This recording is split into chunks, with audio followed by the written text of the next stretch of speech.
If everyone would please take a seat. I will now call to order the meeting of the Omaha Planning Board. The Planning Board members that are here today are Jeff Moore, Patrick Morris, Michael Pate, Jeff Sotolongo, or Jorge Sotolongo, gave you a new name. And I am David Rosacker, Vice Chair. Members of the city staff that are in attendance today are Dave Fanslau, Planning Director, Eric England, Assistant Planning Director, Mike Carter, current Planning Manager, Robert Loco, Planning Board Administrator, Jennifer Taylor of the City Law Department, and Lisa Eggins, Recording Secretary. Our rules of procedures are as follows. Notice of this hearing has been published. Copies of today's agenda are located on a table in front of us, as I said moments ago. You are welcome to come down and pick one up. The cases on the consent agenda will be heard first. Consent cases have been recommended for layover, that have been recommended for layover have already been heard or were perceived by the Planning Board to be non-controversial. Therefore, we will read and vote on without the opportunity for your testimony. However, if you do wish to testify, you may have the case removed from the consent agenda. When each consent case is heard, I will ask if anyone wants the case removed. If you do, please stand up and say so, and the case will be removed. The case will then be heard in the order in which it appears on the regular agenda after we go through the consent cases. When the case is heard, you will have the opportunity to come to the podium, and when you do so, clearly state your name and address and give your testimony at that time. When hearing cases on the regular agenda, the board will first hear from the applicant, and after the applicant states their case, we will hear from their proponents, and then we will hear from opponents. After both sides are heard, the public hearing will be closed and no additional testimony will be permitted unless a board member specifically requests additional information. When at the podium, please clearly state your name, address, and whom you are representing for the record. Your testimony is very important to us. In the interest of time and courtesy to others, please be short and to the point. We will try to limit each case to 10 minutes. Those directly involved in the case, please speak first. We request that large groups select a spokesperson to represent that group, therefore limiting repetitive testimony. When giving testimony, please provide new information and try not to repeat what has been previously said. We do ask that all speakers and others be treated with courtesy and with respect, and in that regard, please remain silent while seated and turn off your cell phones. Our decision to approve, deny, or continue a case made here today will be forwarded to the City Council for another public hearing and final disposition by the City Council. Conditional use permits are an exception to this rule. The board's decision made here today on conditional use permits are final and are not forwarded to the City Council. Lastly, upon the advice of the Law Department and all communications to the board members from attorneys or other interested parties should be transmitted through the Planning Department so that they are made a part of the public record. The department will then transmit all that information to the board as well as to the rest of the public. A current copy of the Nebraska Open Meetings Act can be found in a white binder in this room.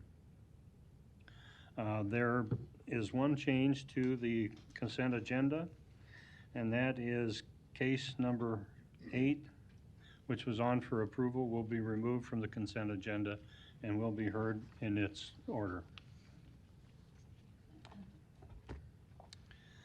As stated before, the first case we'll hear will be the administrative, I'm sorry?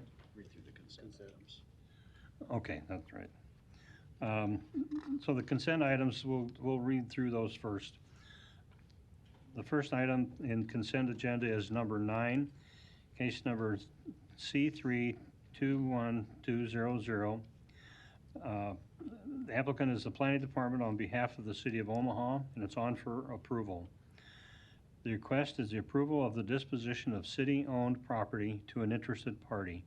Location is 1502 and 1508 Ohio Street. The next case, number 10.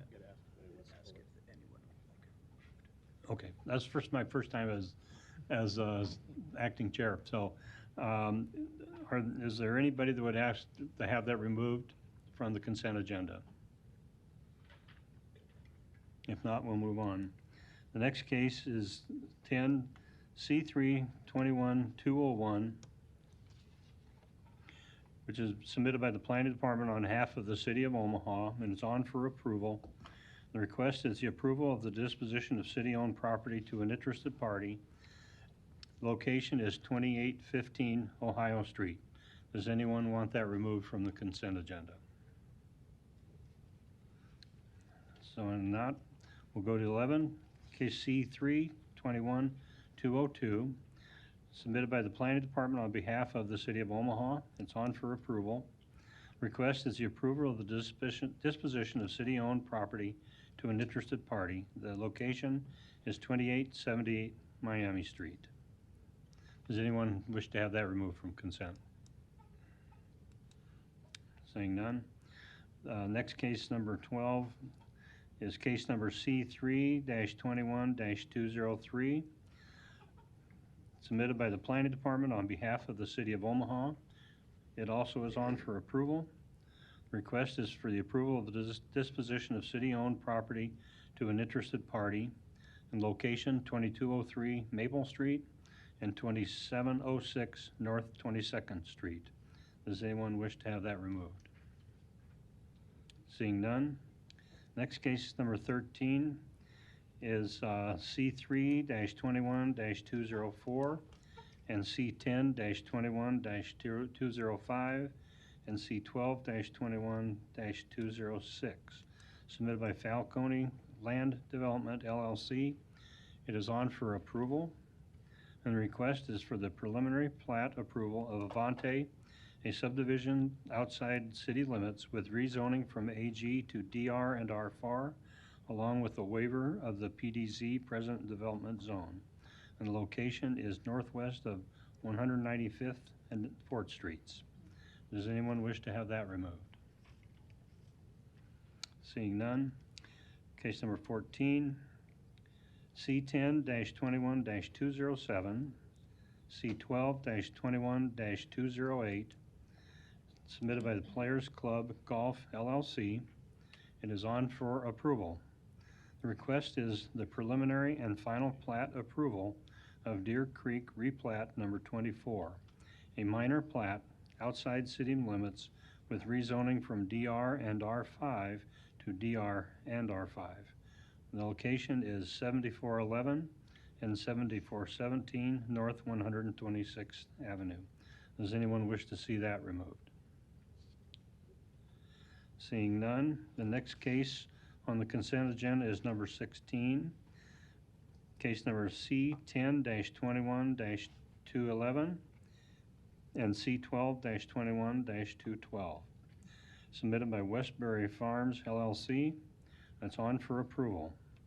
The request is for the preliminary and that must be final plat approval of Westbury Farm Replat 2, a subdivision outside city limits with a waiver to section 5384D lot frontage, along with rezoning from R4 to DR and R4. The location is southeast of 218th and Karen Street. Anyone wish to see that removed? Yes, sir. Okay, that one will be removed. Case number 16 will be removed and will be heard in its normal order. The next case for consent is number 17, the case number C10-21-213 and C12-21-214, submitted by Perkins Properties, Inc., and it's on for approval. The request is for the preliminary and final plat approval of Miracle Hills Shopping Center, a minor plat inside the city limits, along with the approval of an ACI 3PL area of civic importance overlay district. The location is northwest of 114th Street and West Dodge Road. Does anyone wish to see this removed from the consent? Seeing none, move to case number 19, which is C12-21-217. The applicant is MH Ozone 2 LLC. The request is for the preliminary plat approval of Maverick Landing, a subdivision inside city limits. The location is northwest of 72nd and Grover Streets. Anyone wish to see that removed? Seeing none, move to case number 20, which is C10-21-218. Applicant is Sherry Lecce. I hope I have that right. And it is on for approval. The request is for the approval of the ACI 1 PL Area of Civic Importance Overlay District. Location is 2515 through 2520 North 24th Street. Anyone wish to see this removed? Seeing none. Next case is 21 C10-21-218. Applicant is Habitat for Humanity of Omaha, and it's on for approval. The request is for the rezoning from R435 to R4. Location is 6334, 6348, and 6352 North 31st Avenue. Anyone wish to see this removed? Seeing none. Case number 22, C10-21-220. Applicants Matthew Kavanaugh, Holy Name Housing Corporation. It's on for approval. The request is for the rezoning from R535 to R5. The location is 2604 to 2608 North 33rd Street. Anyone wish to see this removed? Seeing none. Case number 23 is C10-21-221. The applicant is Thomas Nguyen. The case is on for approval.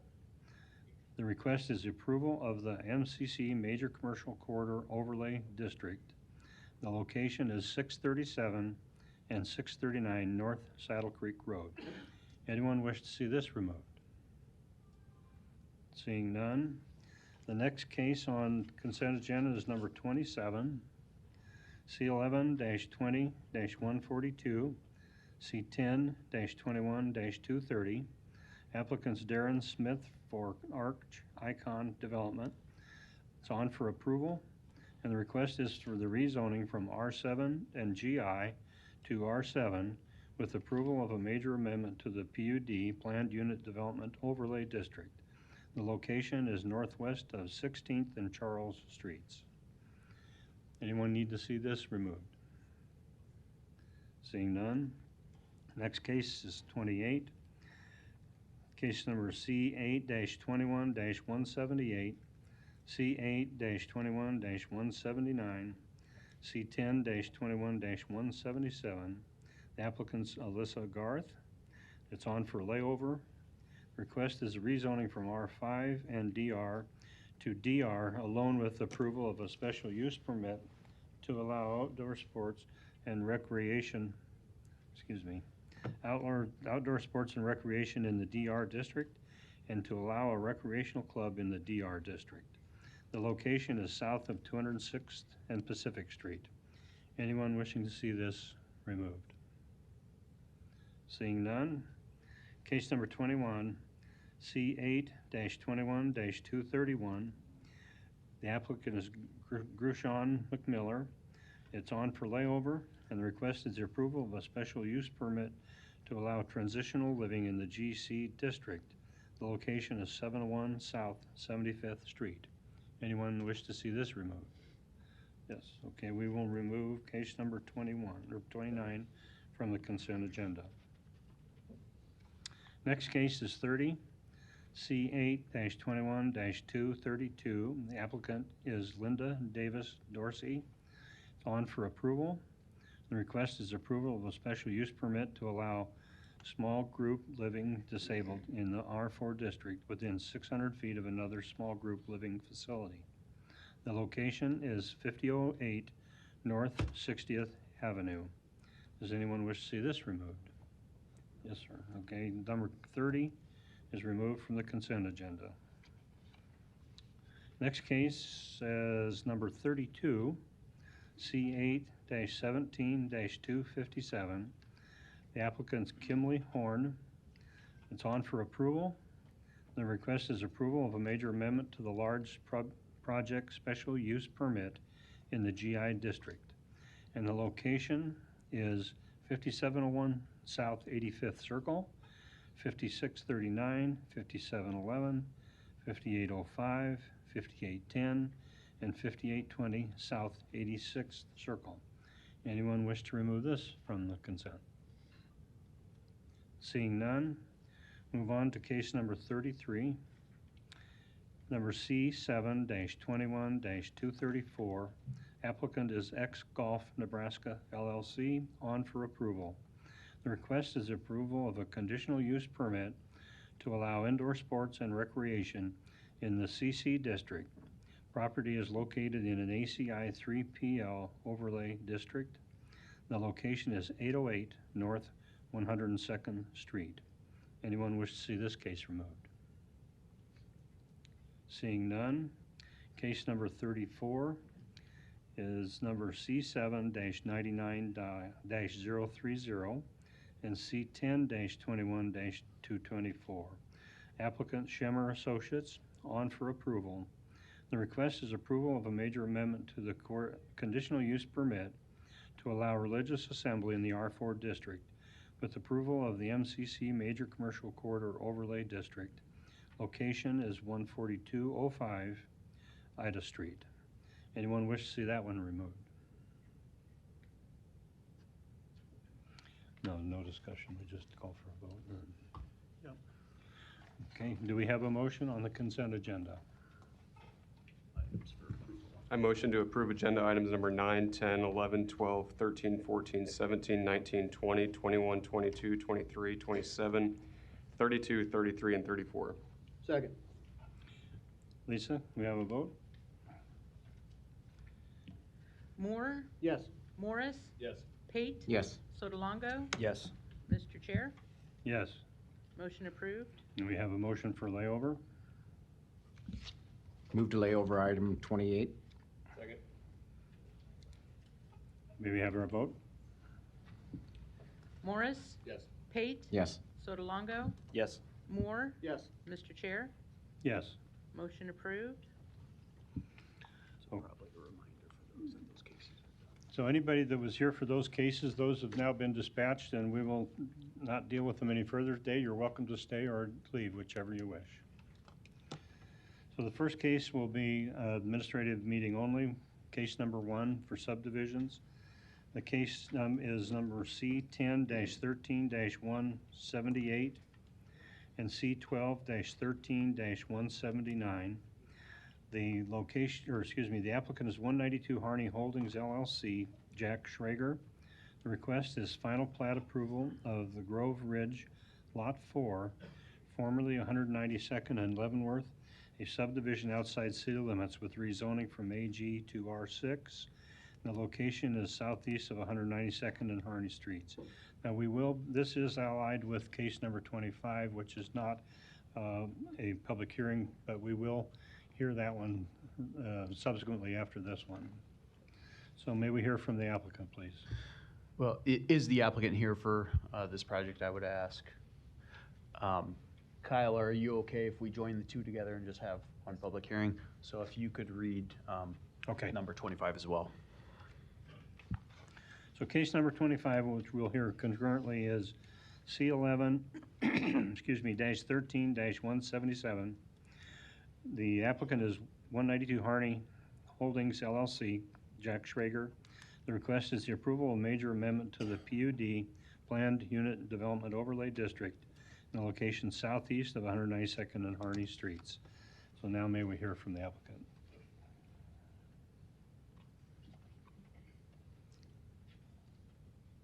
Please give your name and your address, please.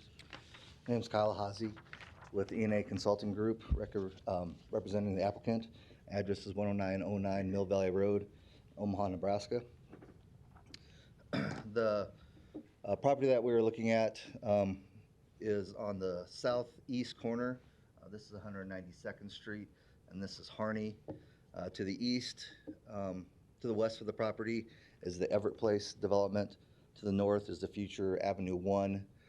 To the south and to the east is all part of the current Grove Ridge project as well.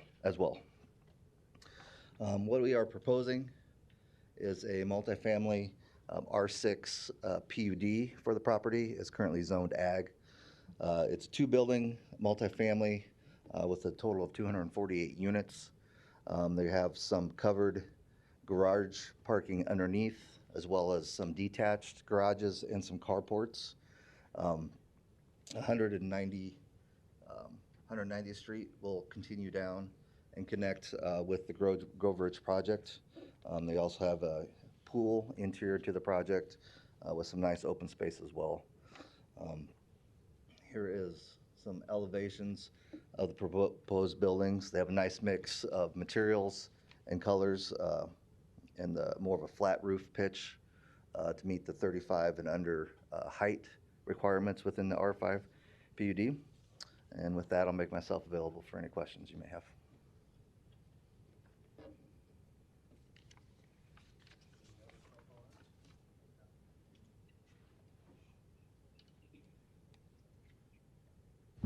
Any other proponents? Okay, any opponents? Seeing none, may we hear from the department? Yeah, so Kyle gave a nice summary. So we have two agenda items. One is the final plat, just to create the actual lot for this project, and then the other on agenda item 25 is for the major amendment of the PUD. The number of units have always been contemplated, going back to the original 2013 approval of the PUD that has several other additional units directly to the south. Overall, there are 522 total units, 248 specifically to this one in the 3-story buildings. There is a need for a buffer yard waiver along the north side. Typically from this zoning to the adjacent ag is a 30-foot buffer yard required. However, that is future commercial ground that's contemplated with the Avenue 1 project, and the department is supportive of a reduction of the waiver that will need to go to Zoning Board of Appeals prior to City Council. Parking is compliant. There's just a small revision that will need to provide handicap accessible parking stalls. With that being said, I will read the approvals. We'll take them separately.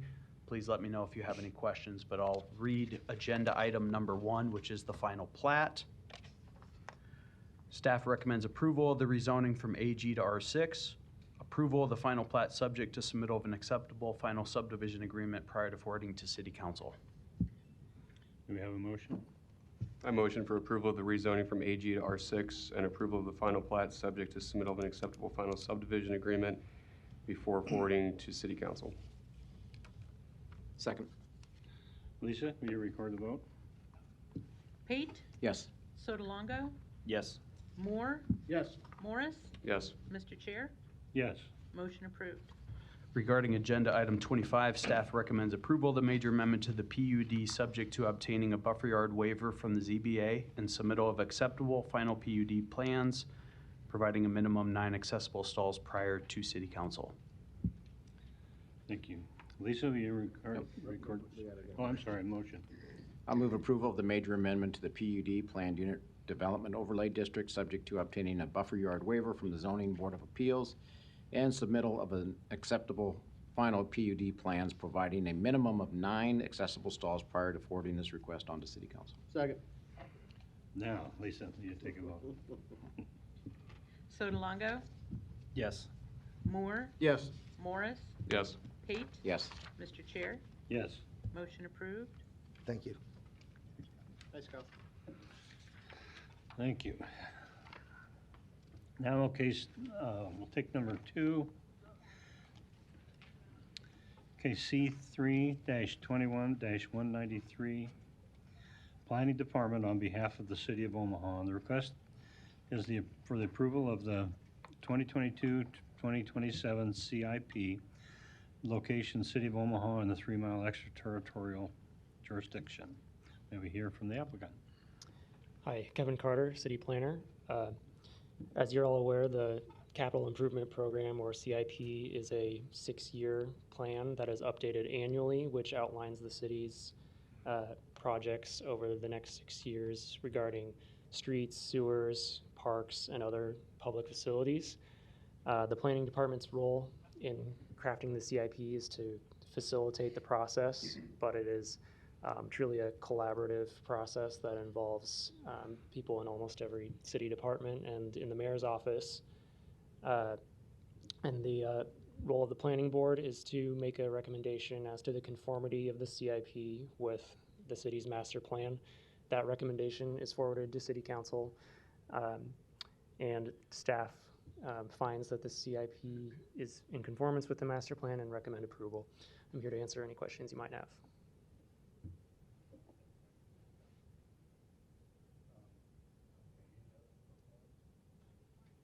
Any other proponents? Any opponents? May we hear from the city?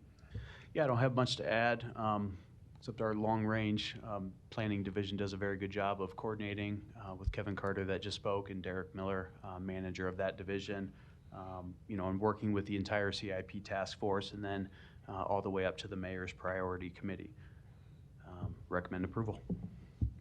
Thank you. Do we have a motion? I'll move to make a motion to approve the proposed 2022-2027 capital improvement program. Second. Lisa, please record a vote. Moore, Yes. Morris, Yes. Pate, Yes. Sotolongo, Yes. Mr. Chair, Yes. motion approved. Case number 3, C3-21-194.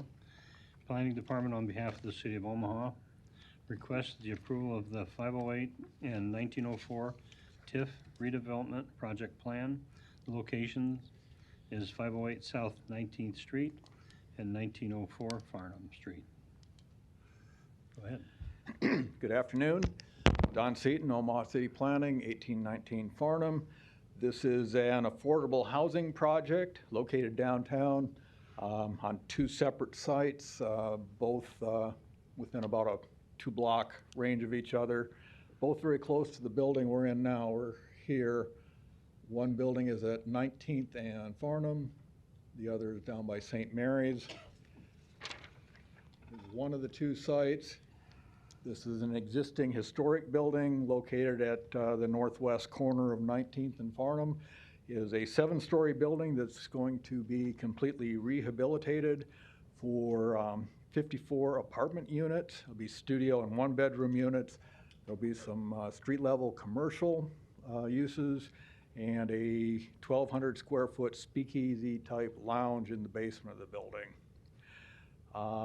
The other site, just a little bit south from there, includes both the surface parking lot and the 2-story masonry building next to it. They're all on the same site. The building is presently serving as a parking structure. That building will be demolished, removed, and a new 5-story apartment building with 59 apartment units will be constructed.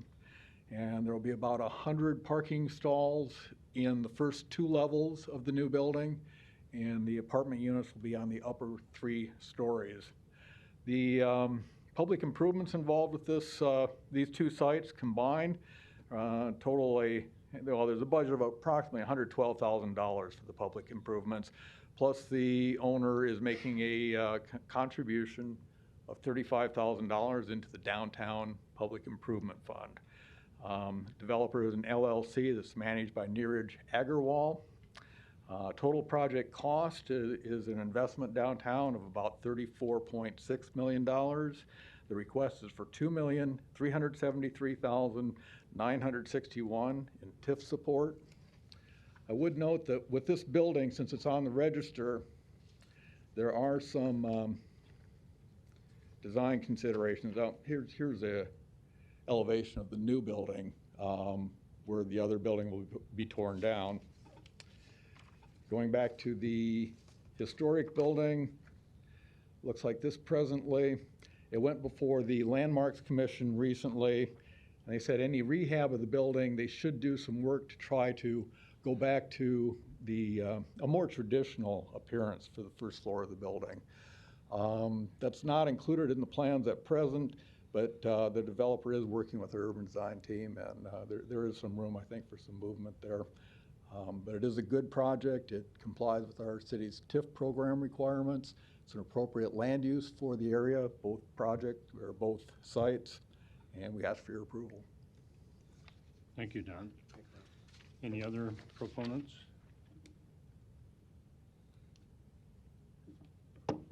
Yes, Neeraj Agarwal, the developer, and for the ownership as well. 3814 Farnham Street, Omaha, Nebraska. I'm really just here to highlight this is part of our continued effort to expand affordable housing from really just North Omaha to more core urban areas. We were previously here with the 18 Howard project. That'll be right across the street from that Building B, we call it, which is at 18th and St. Mary's, which will be already 120 units, mixed income at commercial space as well. A good infill project. This is part of that focus on more 4% light tech deals that result in utilizing federal funds, so federal tax credits, to help develop these projects. But overall, we're excited. We think it'll be a good repurpose of the office building, which has been in need of rehab for a while, but also the use of that current 18th and St. Mary's site, which is just a garage and underutilized. So overall, very happy about adding affordable housing downtown and hopefully looking to add some more over the next couple of years as well. Okay, thank you. Thank you, Neeraj. Any other proponents? Any opponents? Seeing none, Mary, who's here from the city, Eric? Yeah, I don't have much to add. I was just going to highlight, this is the first of 4 TIF cases that all deal with affordable housing today on the agenda, so I think that's pretty exciting. Wanted to just point that out. Regarding this case, staff recommends approval. Thank you. Do we have a motion? Motion to approve? Second. Lisa, may we take a vote? Morris? Yes. Pate? Yes. Sotolongo? Yes. Moore? Yes. Mr. Chair, Yes. motion approved. Okay. Case number 4, C3-21-195. Planning Department on behalf of the City of Omaha. Request for the approval of the Highlander Phase 4 TIF redevelopment project plan. Location southeast of 30th and Burdette Street. May we hear from the applicant, Don? Yes, Don Seaton again, City of Omaha Planning Department. And as Mr. England indicated, the TIF projects today involve affordable housing development, so that is exciting. This is the Highlander Phase 4. You're probably familiar with the first phases of the Highlander project. It's on a collection of 5 fairly sizable sites, a total of about 4.5 acres among the 5 sites, located southeast of Burdette and North 30th Street. Pretty ambitious, pretty big project. It's a mixed use project. Well, mixed use in one building. Total of 20 buildings are involved in the project, and most of it's residential. It's not only affordable housing, but it's also a mixed income housing development, which is also nice that we have a mix of affordable housing with market rate housing. On the larger site to the northwest, we have a 3-level apartment building with some main level first floor commercial space. Total of 49 apartment units in that building. And then the rest of the buildings, I'll go back to an elevation in a moment. The rest of the buildings on the site are kind of like these, basically row homes. Let's go to site plan. These are the other 4 parcels. Duplexes, 3, 4, 5 unit row homes. Here's an elevation of the mixed use building, the apartment building. In all, there's a total of 108 residential units in this overall development. Of those, 33 will be market rate units. There will be 109 on-site parking stalls and on-street parking as well. Most of the streets in the area, or a lot of the side streets in the area, are presently unimproved. The applicant is asking for $1,480,000 in TIF support. Over $1 million of that will go to improvements in the public right-of-way, public improvements. So there will be some parking in the public right-of-way as well, but that's a substantial portion of their TIF that's going to public improvements. So they're asking for $1,480,000 in TIF support. Total project cost is a little more than $32 million. This project meets the required criteria for our TIF program. It's an appropriate land use for the area. We ask for your approval. Thank you, Don. Do we have any other proponents that wish to speak? Seeing none, any opponents that wish to speak? Seeing none, Eric?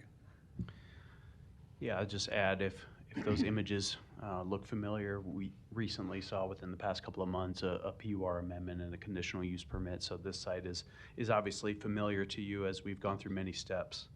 Staff recommends approval. Do we have a motion? A motion to approve. Second. Lisa, will you take a vote? Pate? Yes. Sotolongo? Yes. Moore? Yes. Morris? Yes. Mr. Chair, Yes. motion approved. Next case, number 5, C3-21-196. Again, Planning Department on behalf of the City of Omaha. Request for the approval of the 1120 Lofts TIF redevelopment project plan. Location is 1120 North 20th Street. May we hear from the applicant? Don. Yeah, thank you. Don Seaton, Omaha City Planning. Again, we have an affordable housing TIF development project. This involves a site located at Paul and 20th Street, 1120 North 20th Street to be exact. It's new construction on a vacant parcel. It'll be a 3-story apartment building with 30 rental units. It is a mixed income housing development. 6 of the 30 units will be market rate rentals. There'll be a surface parking lot on the site with about 46 parking stalls. Have some elevations of the building. The applicants have been working well with city staff and our urban design staff team on this as well. The developer is 1120 Lofts LLC, managed by Darren Smith, Mindy Crook, and Dustin Crook. Total project investment in the neighborhood is approximately $6.6 million. They're asking for $485,000 in TIF support.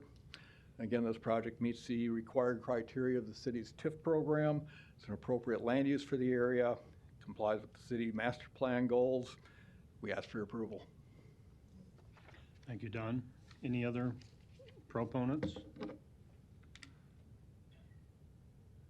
State your name and address, please. Dustin Crook with Arch Icon, 509 Walker Street, Woodbine, Iowa. Thank you.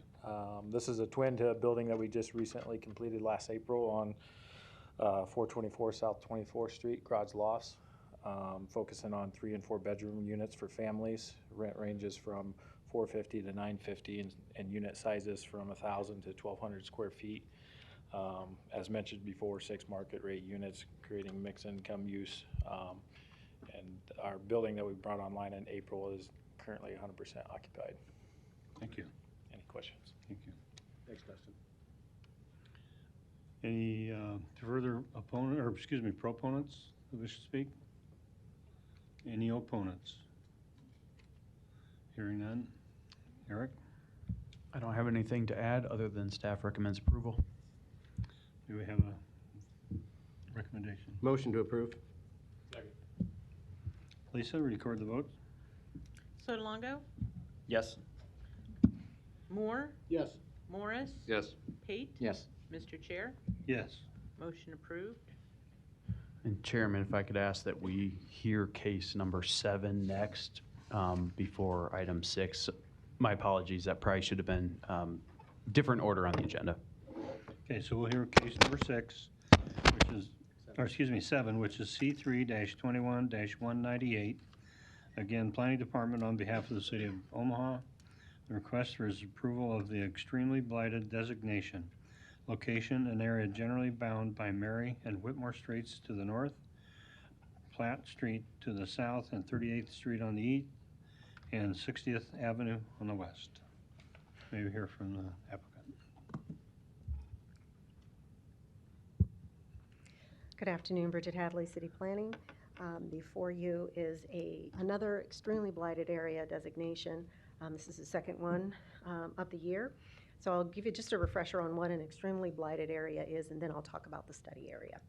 So an extremely blighted area or areas are CRAs, community redevelopment areas, or areas that have already been declared substandard and blighted, which meet 2 additional demographic criteria using the most recent census data. And we receive our census data from UNO's Center for Public Affairs Research. One of the criteria is that the census geography has an average poverty rate of 20%, and the other criteria is that the census geography has an average unemployment rate that is at least 200% of the average unemployment rate of the state of Nebraska.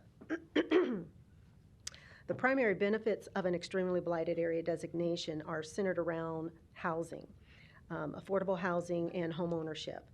As it relates to home ownership, qualified homeowners purchasing a home in an area that has been designated as extremely blighted would be eligible for a state income tax credit. The other benefit, most recently, is a 20-year TIF term versus a 15-year TIF term for TIF projects.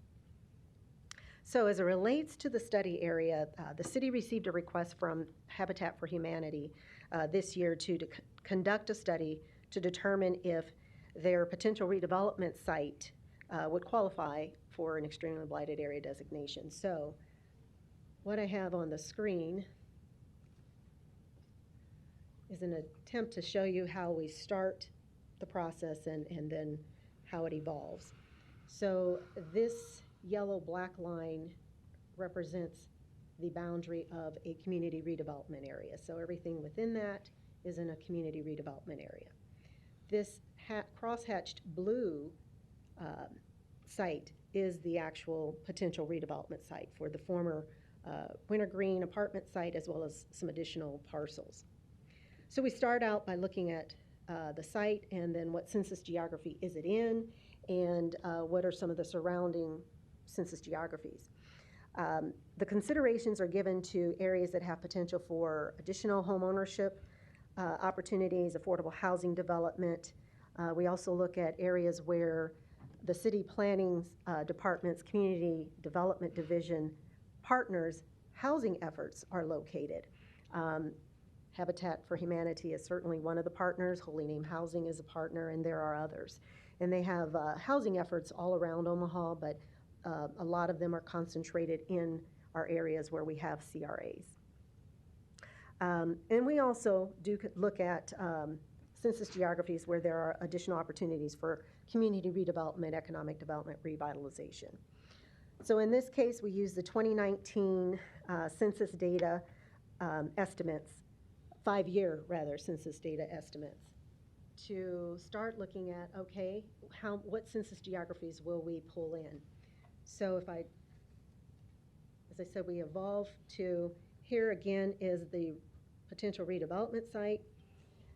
The blue, the purple, and the yellow happen to represent the census geographies that the redevelopment site is in and or adjacent to. So it's mostly in the purple, it's partially in the blue, and adjacent to the yellow. So it only makes sense to consider those census geographies in this analysis and then take it from there.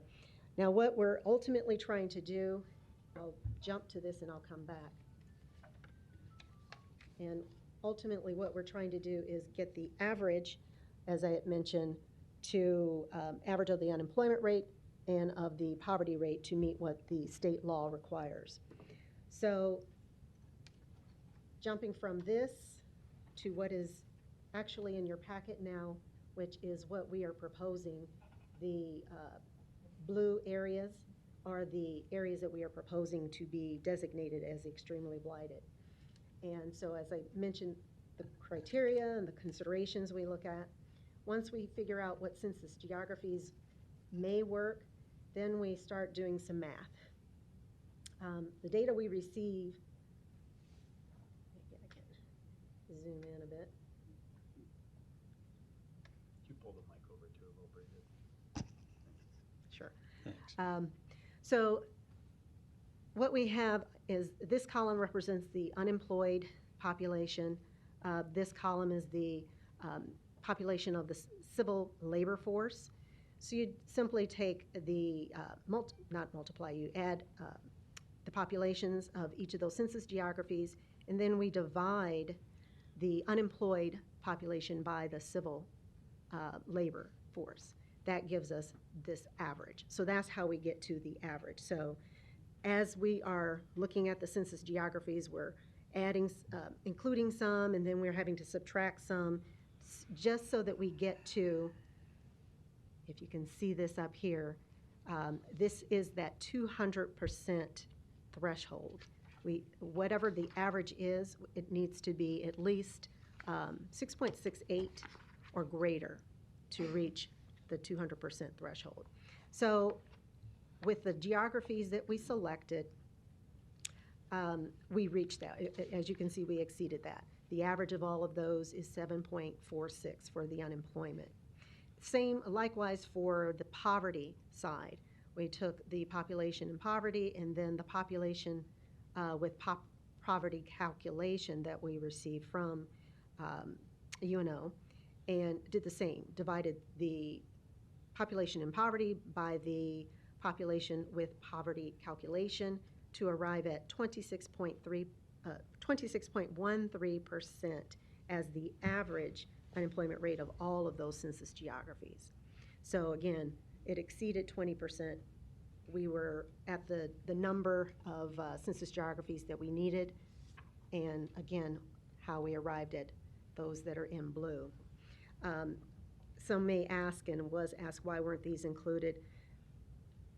In some cases, the data that is provided, since it's math, the numbers may be too low, and I know that we needed to include these up here, not only because they were adjacent to the project site, but I had been told that, hey, we may have some other projects coming forth in this area, so we wanted to make sure we included those census geographies. And these, the math on these were too low, so these were not included at the time, and so that's why they're not in there. So this is what we arrived at. This is the data that meets the criteria according to law, these two averages, and so here is what we are proposing. And with that, I would ask for your approval. I have just one question, Bridget. So going back to the data there, so how does the data interpret what is considered poverty? You know what? That is a more technical question than I can answer. I apologize. I'm just curious more than anything.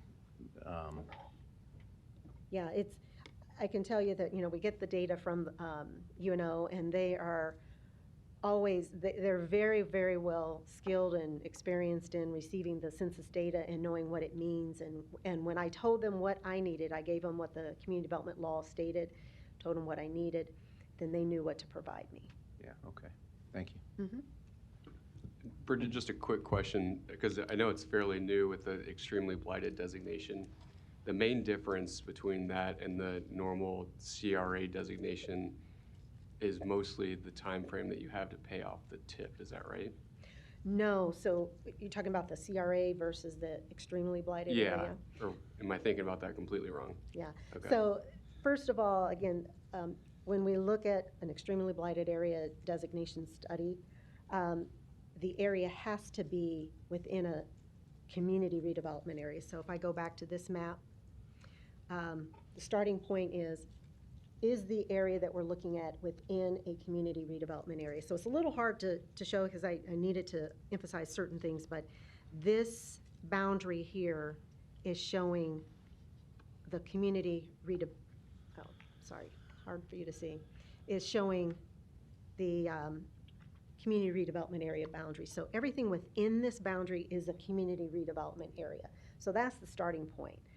Once it's a community redevelopment area, then the next step that we look at is the two additional demographic criteria, seeing does the geographic area exceed the 20% poverty rate, average 20% poverty rate, and the unemployment rate is at least 200% or exceeds the 200% threshold for the Nebraska state unemployment. But then what's the benefit of, why are we designating it? So again, the enabling legislation back in 2019, if I misstate something, I'm sure Jennifer will correct me, but it focused on housing. So the whole point back then was designating these extremely blighted areas was to allow for affordable housing development to occur in those areas, and those affordable housing developers could then apply to the Nebraska Affordable Housing Trust Fund and receive special funding privileges. Secondarily was homeownership, to promote homeownership in these areas. And so by promoting homeownership, or the way of promoting homeownership is by allowing those homeowners who purchased a home in those areas as their primary place of residence would then qualify for a state income tax credit. So encouraging homeownership in those areas. So those were the kind of the foundation back in 2019. And then this year, the state legislature approved not extension, but allowing 20 years versus 15 years for TIF projects that have an area that's at least 50% in a declared or designated extremely blighted area. Yes, there is. Yes, but it starts out with, it must be in a CRA first, and then meet those other criterias, and then once it meets that, then these other benefits apply, if that makes sense. Mm-hmm. Any other questions from the board? Okay, thank you, Bridget. Any other proponents? Any opponents wishing to speak? Sir, you may come up.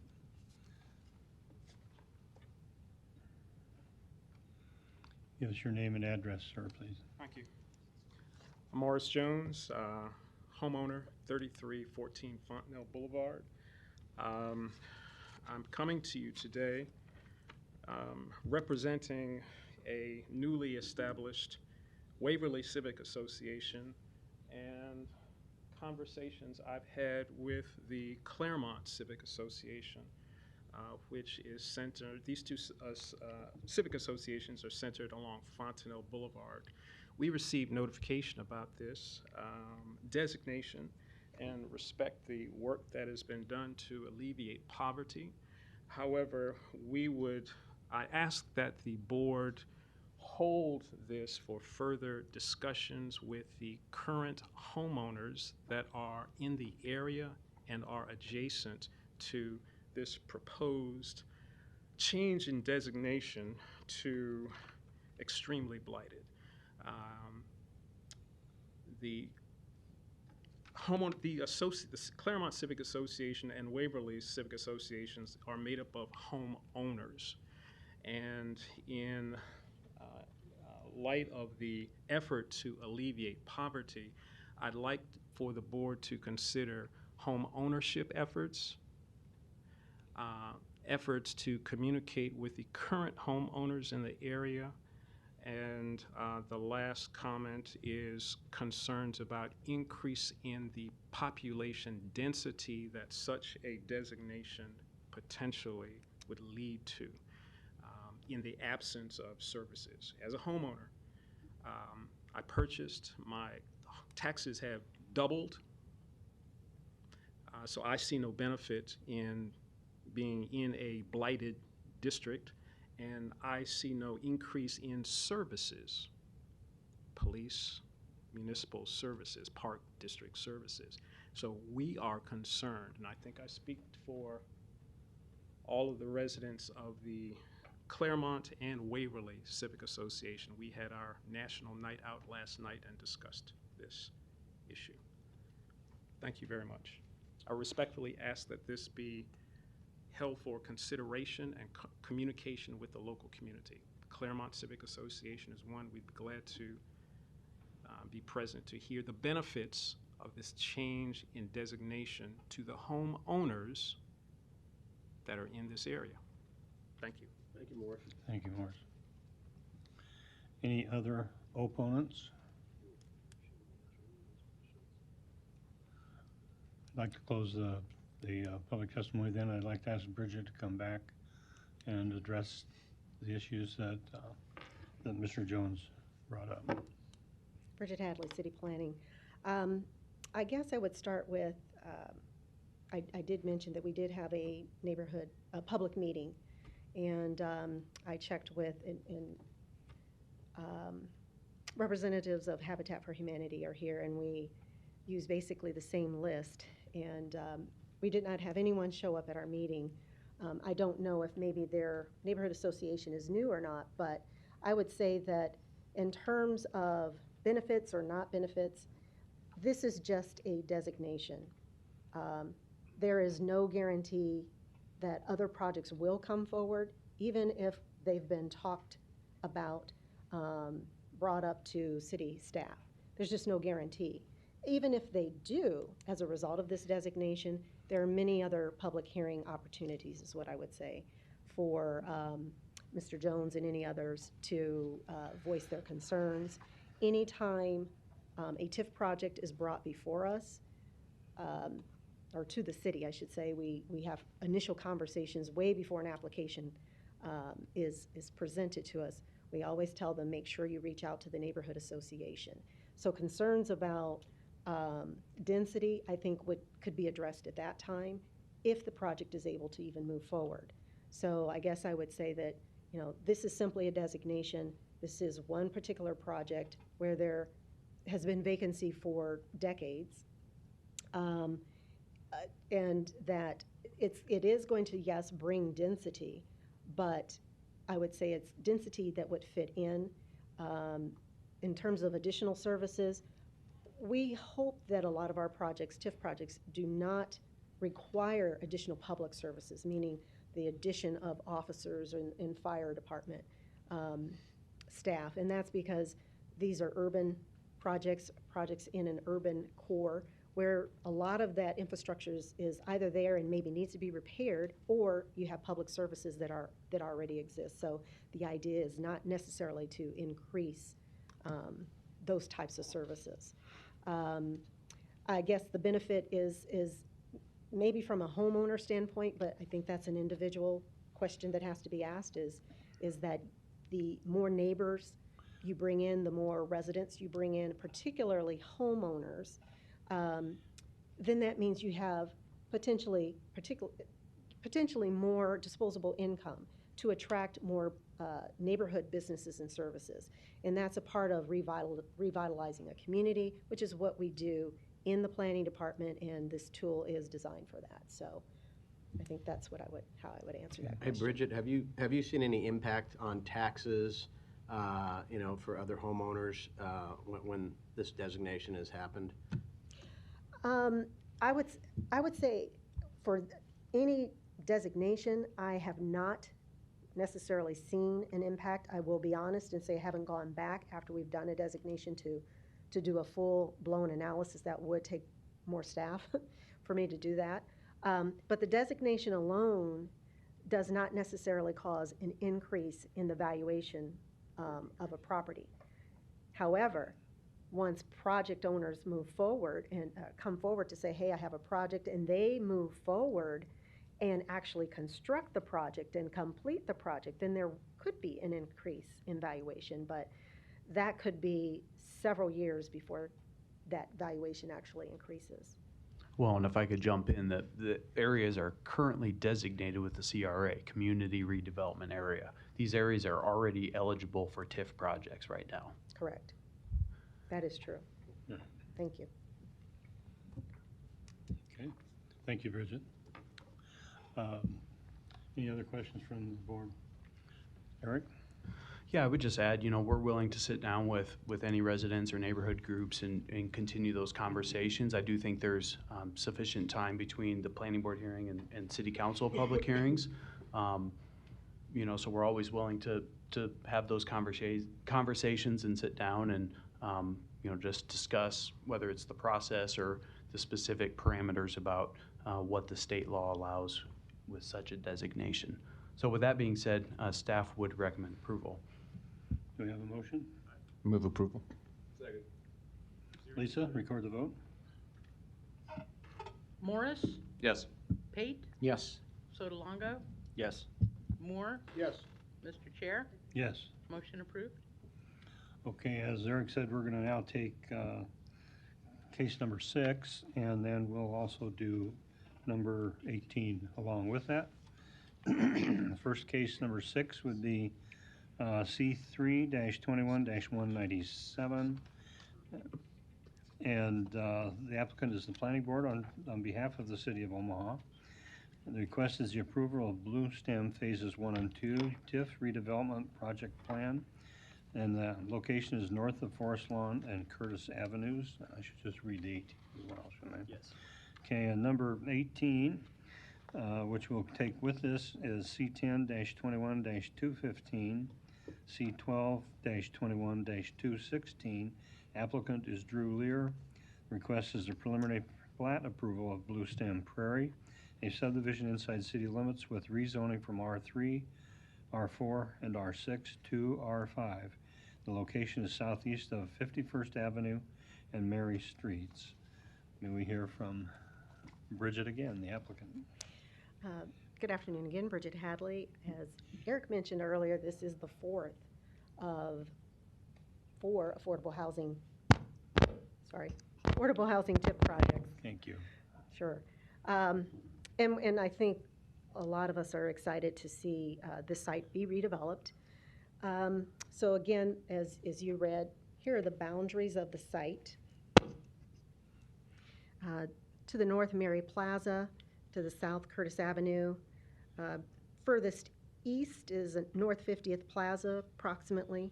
Furthest west is North 51st Court, maybe even to North 51st Street. Again, this is the former Wintergreen Apartments site that was formerly owned by the city, and that site has transferred hands now to the development team of the Habitat for Humanity developer team. And then these are some parcels that were subsequently purchased by the development team or entity for Habitat for Humanity. And they were purchased from private developers or private homeowners and owners of property. This represents phase 1, and then this represents phase 2.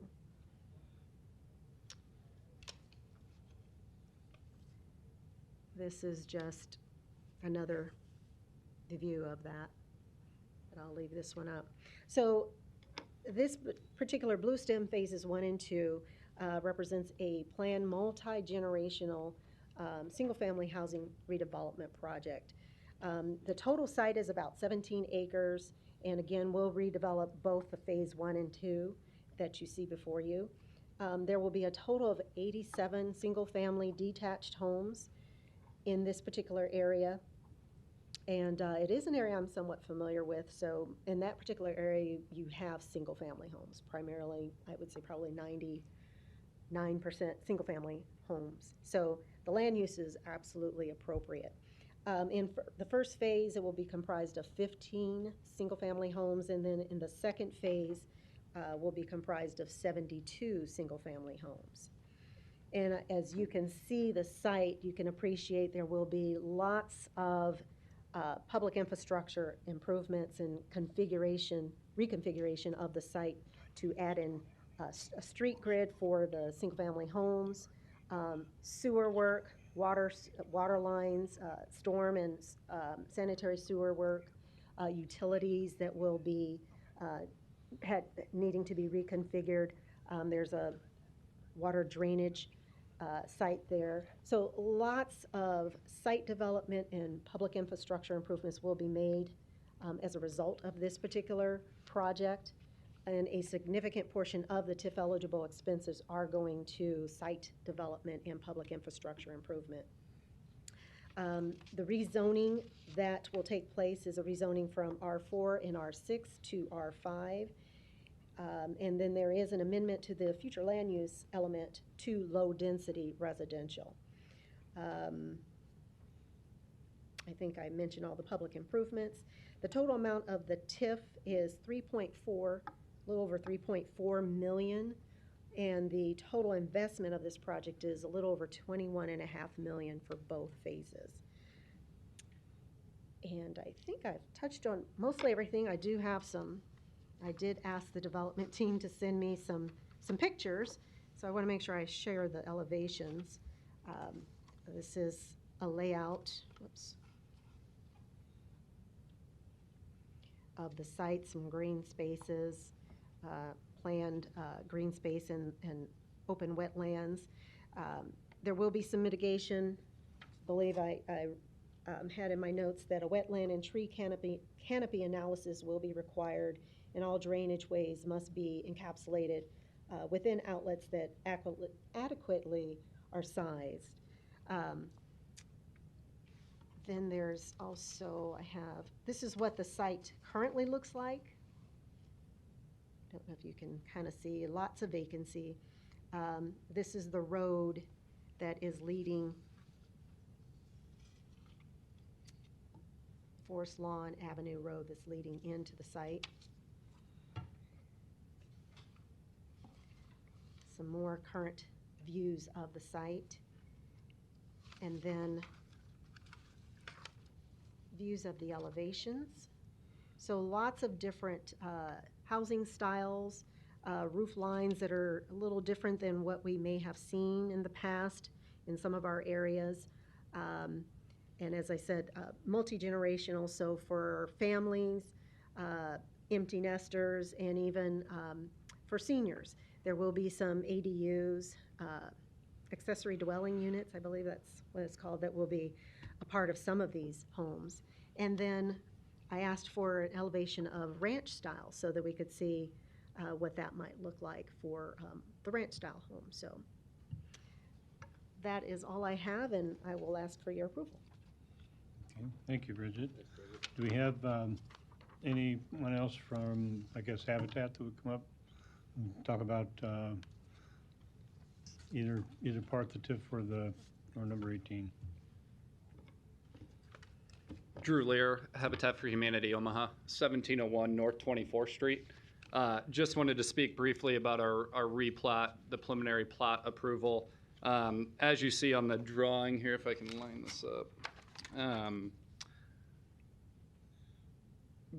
Wintergreen is the larger tract of land. We did acquire the properties on Vernon Circle. There are a few that we'd like to replat because of location of corner. It's a replat of a total of 72 lots.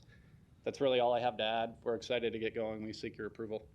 Okay, thank you. Thanks, Drew. Any questions for me? Good.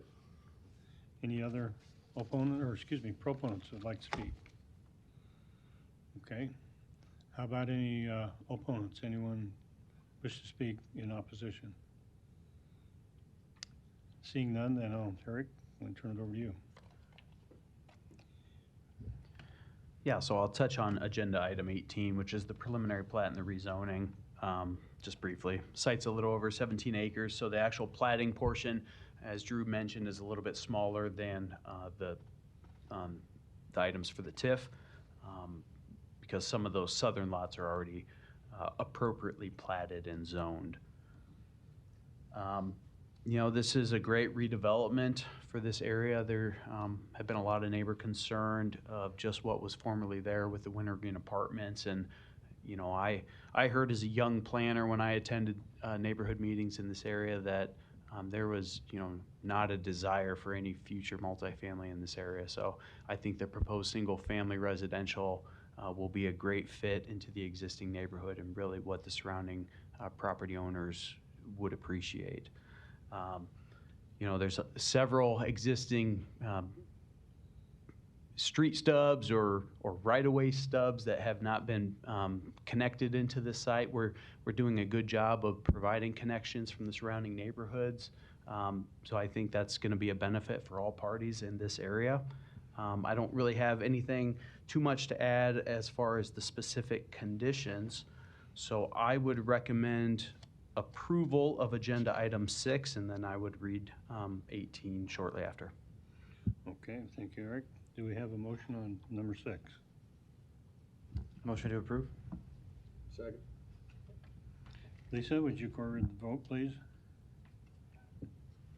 Moore, Yes. Morris, Yes. Pate, Yes. Sotolongo, Yes. Mr. Chair, Yes. motion approved. Okay, we'll take your recommendation on 18.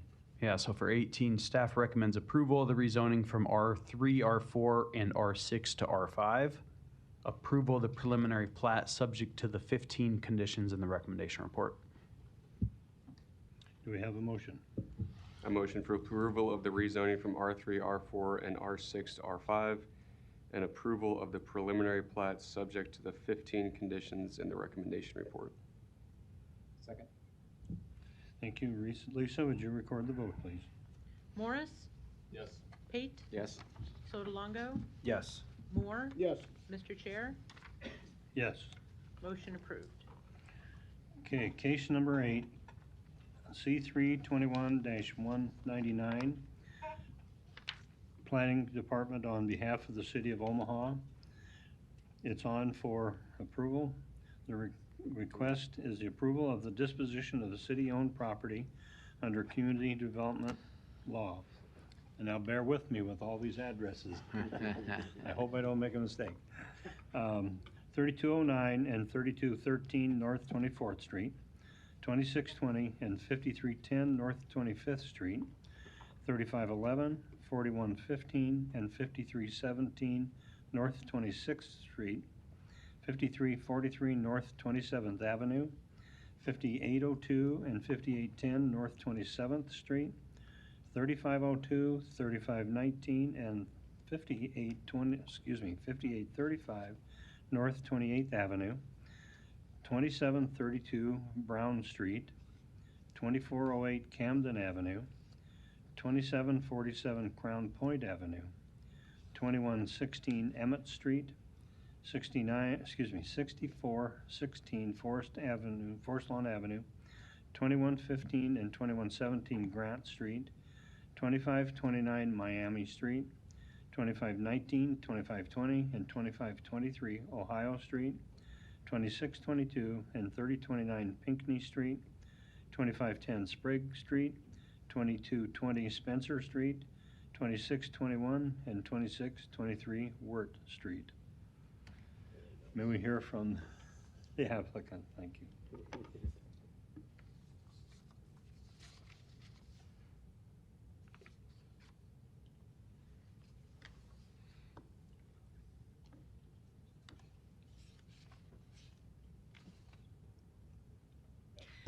Good afternoon, Autumn Evans, City Planning Department.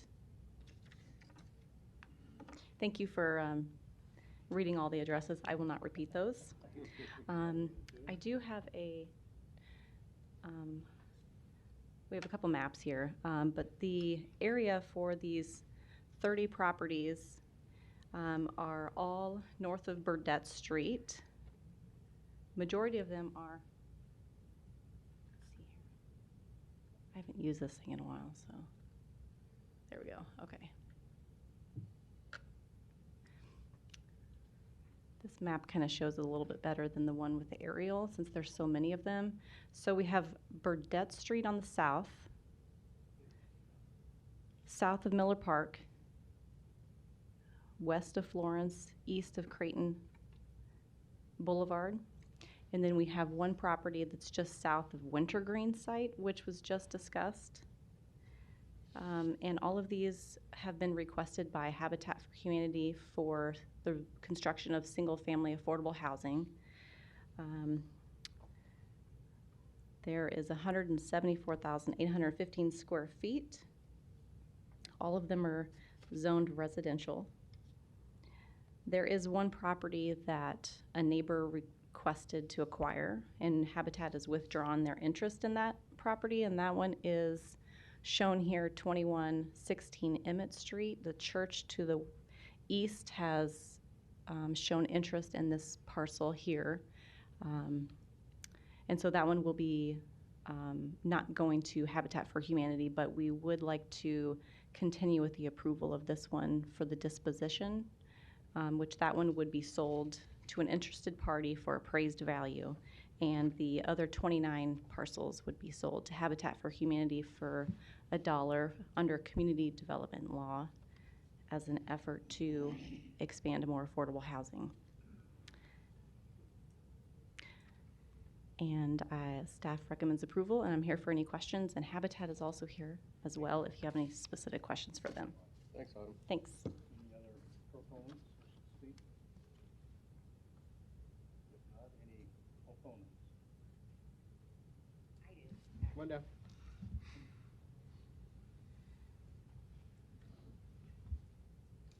My name is Rachel Harwood, and I'm a property owner next to 2732 Brown Street. My husband didn't get his written thing in time, so he would actually like to see if he could purchase the land next to it from whomever. So I don't know how I do that, or, sorry. Autumn will connect with you on that. Thank you. Thank you. Okay, any other proponents or opponents? Seeing none? Yeah, so I guess I would just add that, this is kind of the first step in declaring these properties, eligible for disposal from city-owned land. Obviously, Autumn discussed the 2116 Emmett Street, so, that will not proceed to city council with the other package, to the Habitat for Humanity. And if an agreement comes to the adjacent property, there's, that can go separately to city council. The same thing regarding this Brown Street property. I guess we'll have to look into it, and Autumn can coordinate with Rachel and see if that's a potential. We can't make any guarantees at this time, but with that being said, staff recommends approval. Thank you. Do we have a recommendation? Move to approve. Second? Lisa, record the vote, please. Pate, Yes. Sotolongo, Yes. Moore, Yes. Morris. Yes. Mr. Chair, Yes. motion approved. Okay, we'll take case number 9, C3-21. We've done that consent. What? Consent, that was already 15. Oh, I'm sorry. 15 and 31. My mistake. Okay, we'll take case number 15. C10-21-209, C12-21-210. Applicants Westwood Solutions LLC. The request is for the preliminary plat approval of state and Highway 133 addition, a subdivision outside city limits with rezoning from AG to GI. Location is northwest of Blair High Road and State Street. We will also take case number 31 at the same time, as they are the same parcel. And that case is C8-C21-233, Westwood Solutions LLC. Request approval of a large project special use permit to allow communication services in the GI district. Location northwest of Blair High Road and State Street. May we hear from the applicant? Good afternoon. My name is Mark Norman. I'm the representing the client on behalf of the Greater Omaha Chamber. Address 808 Conagra Drive, Suite 400, Omaha, Nebraska. So this is a prospective data center project that is looking at the property. It will be owner operated by the end user. So they will be developing the site as their market demands indicate how they need to build that out. So it'll be a phased development project, but there'll be potential for growth over time as the development continues. And just really here to answer any questions you may have. It's a good project. We've been working with the Kevin Anderson with the mayor's office very closely on this project, as well as with city planning and public works. So we think everything is moving along nicely. We've got a critical timeline, so I'd like to try to get these approvals in place. So knock on wood, if everything moves forward, we can start the project as soon as possible. So we have Mike Miller here from HDR to answer any technical questions that you may have, but again, would happy to answer any questions and ask for your approval. Thank you, Mark. Thank you, Mark. Any other proponents who would wish to speak?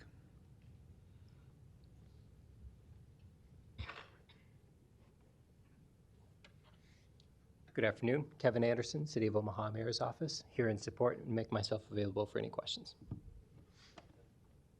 Thank you, Kevin. Any other proponents? Are there any opponents which wish to speak about this? Either case? Seeing none. Eric, would you like to? Yeah, so case agenda item 15 is specifically the preliminary plat and the rezoning from AG to GI. It's a very large site, over 260 acres. Future land use map of the master plan designates this area for industrial, so the rezoning to GI is appropriate. The use type is classified as communication services, which is permitted in GI zoning. However, the zoning code also classifies that use type as a commercial use type, and the regulations within the GI district require when a commercial use type is approved or proposed for a GI zoned property over 10 acres in size, a large project special use permit is required. So that's the reasoning for agenda item 31. Even though it's a permitted use, it's that large project special use permit. So a very large site, has Thomas Creek running along the eastern portion, dividing the site with Blair High Road. With Blair High Road, there would have been limited access points with any development, and then especially with Thomas Creek, we probably only would have received one access connection to Blair High Road to the subject site. However, with the large one subject property, Public Works and Planning have worked with the development team extensively on both street connections, potential sewer infrastructure that'll be needed for this project, and we are satisfied with what is being proposed with the preliminary plat. Specifically for the large project special use permit, we will continue to coordinate on finalize site and landscape plans with the development team. Mark had mentioned time sensitivity. We do anticipate the first phase final plat to come back fairly quickly to this board. So unless you have any specific questions for the development team or for city staff, we do have Public Works here in addition to myself representing planning. I will read the recommendation for number 15, but if you do have questions, let us know. For agenda item 15, get to it here. Staff recommends approval of the rezoning from AG to GI, approval of the preliminary plat subject to the 31 conditions in the recommendation report. I move approval of the rezoning from AG to GI and approval of the preliminary plat subject to the 31 conditions outlined in the report. Second. Lisa, would you record the vote, please? Sotolongo? Yes. Moore? Yes. Morris? Yes. Pate? Yes. Mr. Chair? Yes. Motion Eric, approved. you want to do the next one? Yeah, for agenda item 31, staff recommends approval of the large project special use permit to allow communication services in the GI district, subject to the 9 conditions in the report. Do we have a motion? Pull it up here. Motion for the approval of a large project special use permit to allow communication services in the GI district, subject to the following 9 conditions. I recommend. Lisa, please record the vote. Moore? Yes. Morris? Yes. Pate? Yes. Sotolongo? Yes. Mr. Chair? Yes. Motion approved.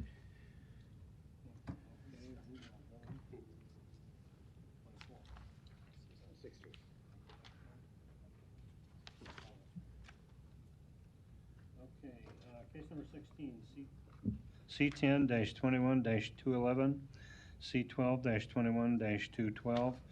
Applicants Westbury Farm LLC. The request is preliminary and final plat approval of Westbury Farm Replat 2, a subdivision outside city limits with a waiver to section 5384D lot frontage, along with rezoning from R4 to DR and R4. Location is southeast of 218th and Karen Streets. May we please hear from the applicant? Good afternoon, John Bachman, 10250 Regency Circle, on behalf of the applicant. This application is twofold. One is to permit a very small replat of an existing outlot to accommodate a septic sewer for the adjoining lot, Lot 257. Otherwise, Lot 257 does not have the available perk tests to permit a septic sewer. And secondly, as a result of the replat, that small portion, which is identified as DR, needs to match up with the existing platting and zoning for Lot 257. That's the extent of our request and application. Planning staff has requested approval. I'll be glad to answer any questions. Thank you, John. Thanks, John. Any other proponents that wish to speak? Any opponents? Please give your name and address, sir. Good afternoon. My name is Lance Houston, and I live at 21763 K Street. My property adjoins. On the photo, it's the single house here. There's others built in there, but honestly, I'm not going to say I'm an opponent, but I'm looking more for clarification on what can be done with that outlot if it is replatted.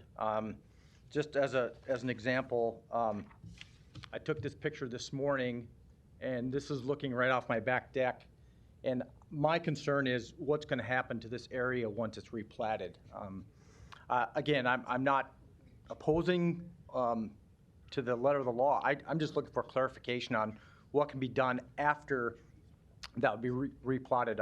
I did serve on a planning and zoning commission in a previous time, and I understand the intent and the desire for property owner relief. And again, I am supportive of this. I would just like clarification on what can be done on that lot once it's replotted in terms of building, fencing, et cetera. So with that, I'll either take questions or I'll step away from the mic. Thank you, Lance. Thank you.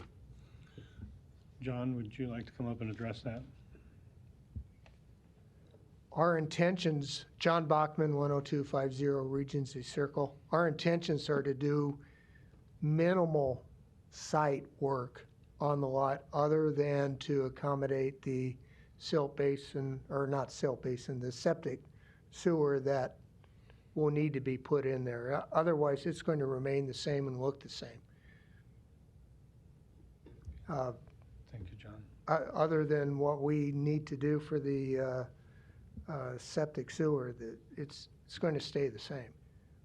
And if we need to put any type of restrictions on the lot, subject to city planning approval, we'll be glad to do that. So, John, it looked like there were some improvements on that parcel with trees and things like that. Will those be impacted at all by that? I'm not an engineer, but we will, if trees are impacted, they will be replaced and outside of the septic sewer area. And then I guess another question for me is just on, that will then become a part of his property, so he'll maintain it, you know, the mowing the grass or whatever the case may be. So. We're going to restrict it as much as we can to keep it looking the same way that it is. So I would anticipate that there will be some type of restrictions put on that as far as maintenance, but yes, he would have some responsibility for maintenance of that. Okay, so you can, after this meeting, you can meet with Lance and Sure. answer any other questions that he has. So. Yeah, we'll be glad to do that. Thank you, John. Great. Okay, and any other opponents? Seeing none, I'll close the public hearing. Eric? Yeah, so I would just like to add, so this is kind of a divide, and this is the part over the ridge, basically, with Lance's neighborhood, and his property has sanitary sewer, your typical development, but the properties to the west, because of gravity flow and the drainage of those lots, those are required to have septic systems. And so when they were doing the percolation tests on the ground, they basically they needed this a little bit of additional room, and it was determined that that area was not necessary for the stormwater facility that is currently in place in that outlot. So there will be restrictions, and basically the homeowner's septic system will be underground. You wouldn't want to build structures over that anyway. So there's going to be limitations just by the nature of what's going under the ground. So unless you have any further questions, staff recommends approval of the rezoning from R4 to DR and R4. Approval of the waiver to section 5384D lot frontage.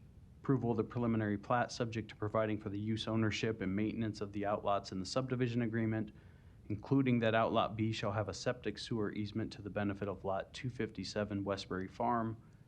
And approval of the final plat subject to the conditions of preliminary plat and submittal of an acceptable final subdivision agreement prior to City Council. Okay, do we have a motion?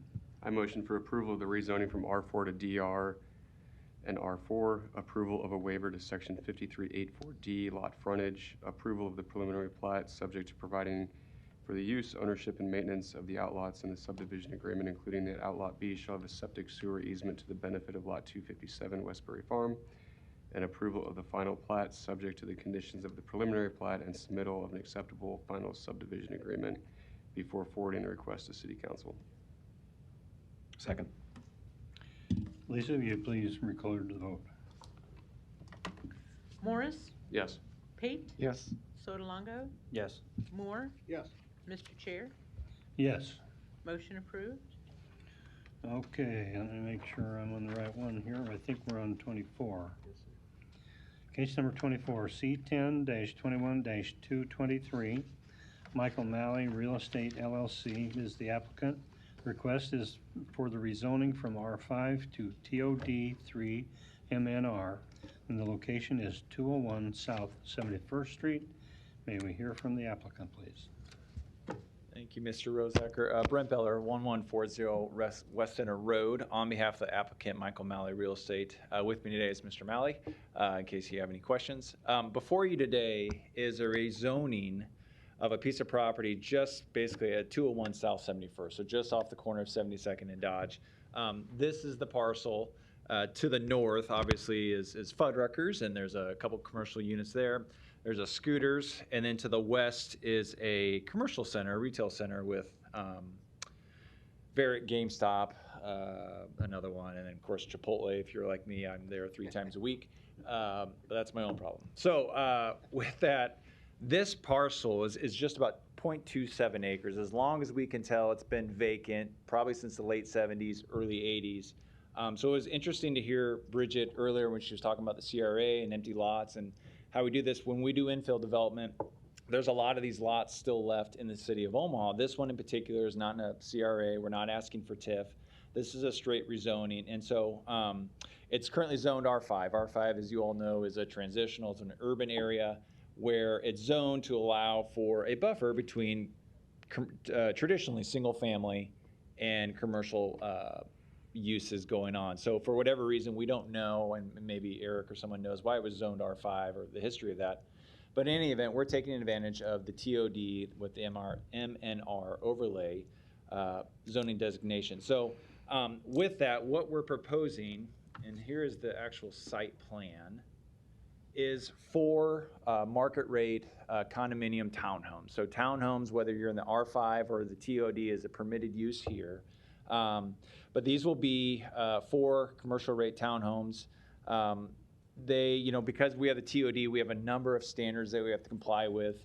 That being, the entries have to be more front loaded, have an area there for folks to gather. Our garages have to be in the rear. So just to give a little orientation, this is north, Fuddruckers, Chipotle.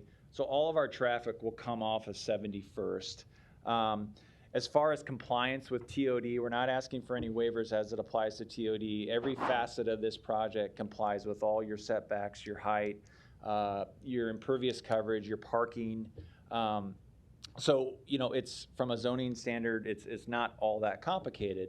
We had a neighborhood meeting and we met with a number of residents, and we're actually pretty impressed and appreciated the amount of folks that came out on Monday at our neighborhood meeting, which we had at Fuddruckers. A lot of good questions. A lot of folks had questions as to why it was zoned R5 and why we're rezoning it for TOD. And the one thing I did want to highlight, because at the time I didn't know the answer to this, but I had a question of what are the differences between R5 and TOD as far as this particular project? And if we had stayed with R5, we could still do townhomes, but we would have, our height would have been, I think it's 35. Our setbacks in the back would have been 25. And then I think our impervious coverage would have been 60, and we're at 74. So the TOD does allow us some additional setbacks, impervious coverage, that sort of thing when we go to that. So I did want to clarify that because I didn't know the answer at that meeting. But otherwise, we're pretty excited about this project. It's nice to do this infill. As you all know, TOD wants density. We want infill. We want lots like this to be developed. And frankly, from our standpoint, keeping it residential versus all the civic and other uses that could take place on an R5, we thought was a good buffer, a transition between the traditional single-family homes and what the commercial uses going to the west and the north. The other thing that folks asked for at that meeting was they asked for colored elevations of the project. So Mr. Malley does pretty high standards on all of his products. So these would go, as we sit today, and as you all know, the price of construction is fluctuating on a daily basis. But we think these will be about $600,000 a piece. You're going to get 2,500 to 2,700 square feet in each of these. 2-car garages. This is actually the front elevation. So if you're on Douglas Street looking south, 3 levels, 41 feet in height. Brent, could you zoom out a little bit and on the screen? That'd be up top. Thank you. That'll bring it into focus too. I Perfect. thought there Thank was you. a wizard that used to do that for us there, but apparently not. So on the 3rd level, though, will be a balcony that overlooks the front. And then on the top level is sort of a loft space, about 400 square feet up there. Because these won't have basements, we kind of reversed how folks will live in these, and your top floor will be your basement living area. This is looking towards the southeast, so this is the front of the building. Again, looking southeast, this would be 71st Street over here. This would be Douglas right here. So that's the drive right there from 71st Street. This would be that's right. This would be the drive.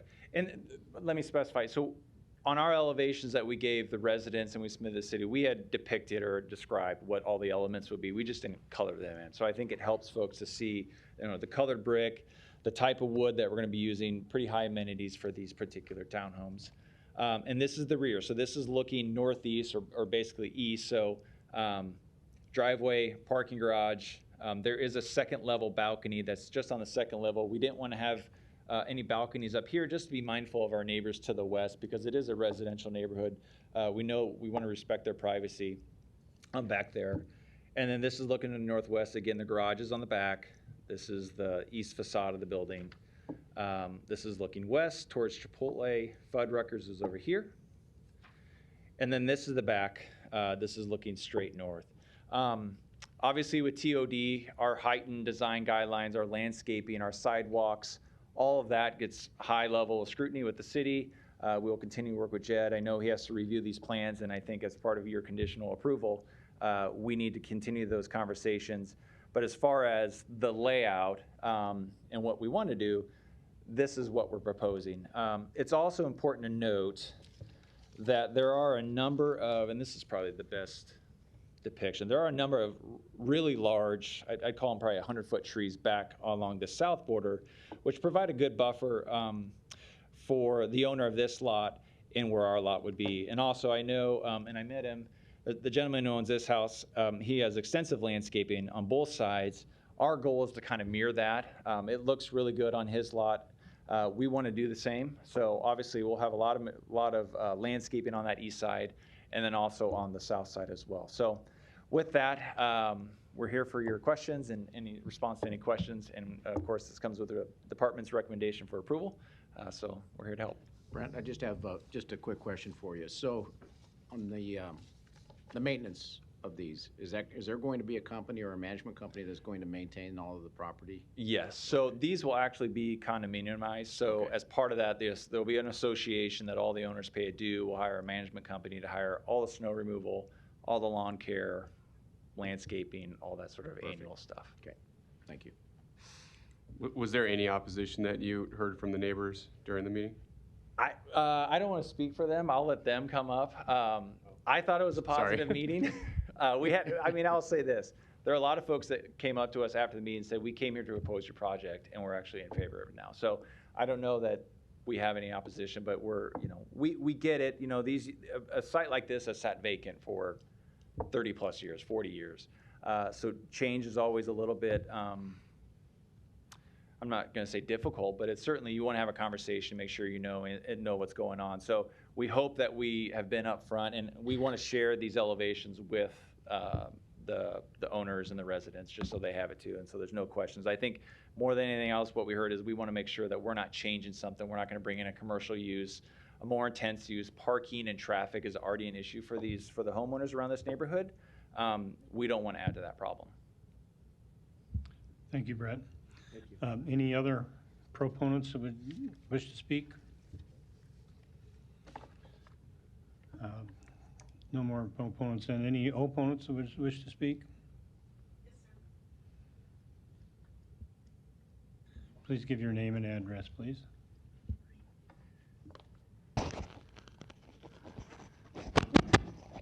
Hope I got this right. Can you hear me? Everybody hear me? Yes. Okay. My name is Alice Dworzak. I live at 222 South 70th Avenue. It's in the Elmwood Park neighborhood. I guess I'm representing myself. My two-story home is located very close to this property. I do not share a common border with the property. However, the height of this construction, it's a 4-unit condominiums, is 41.5 feet. And it will definitely affect my view as it looms over my house and my two neighbors. The homeowners' houses are 2-story. They're not 4-story. To begin, I'd like to point out that this rezoning runs contrary to the intent of the city's own master plan. To be specific, the Omaha Master Plan has several items that deserve to be highlighted. I'll be very short. I have like 5 quotations and examples.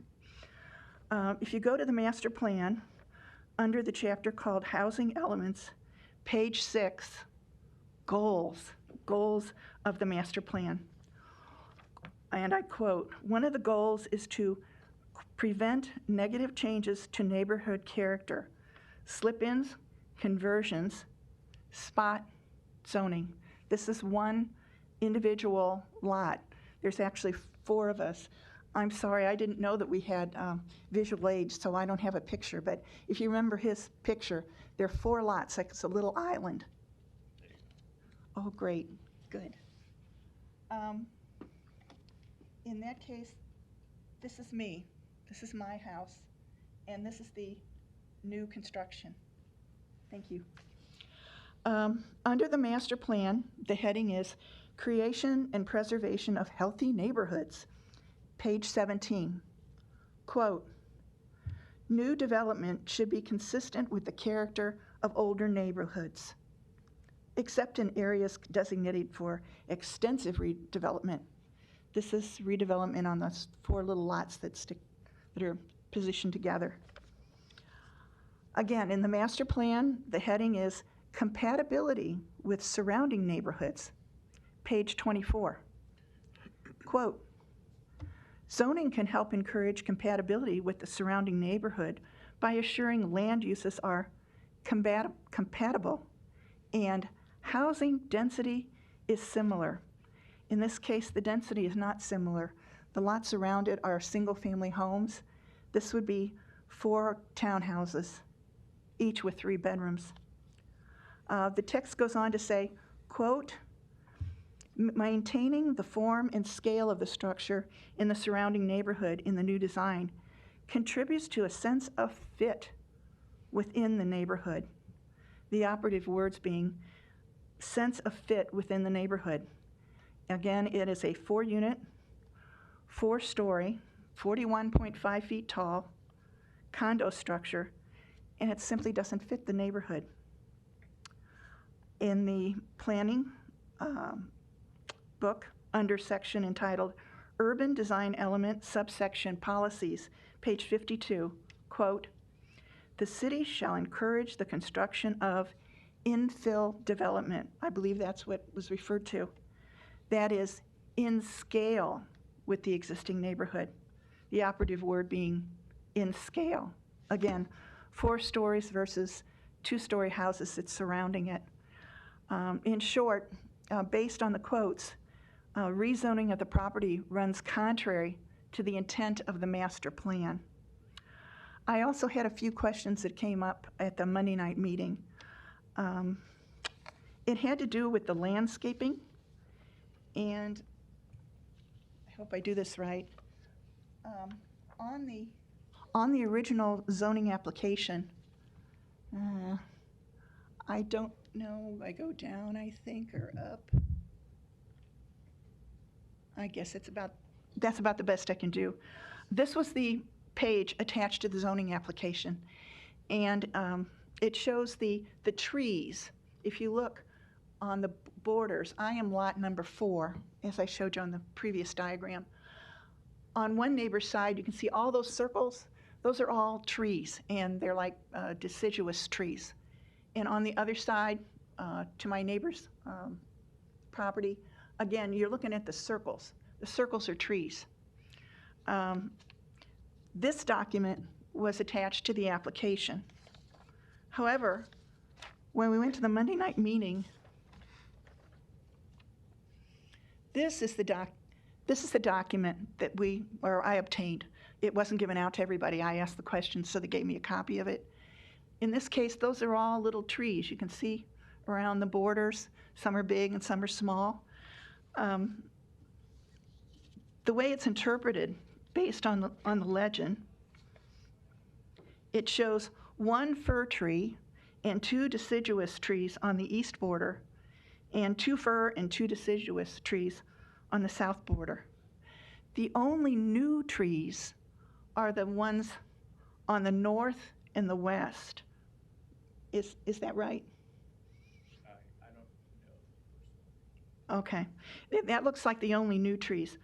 The owner stated that there would be remaining some green screening, minus they would take out the weed trees, small weed trees, and some weeds. But based on their diagram and the previous diagram, I do not understand.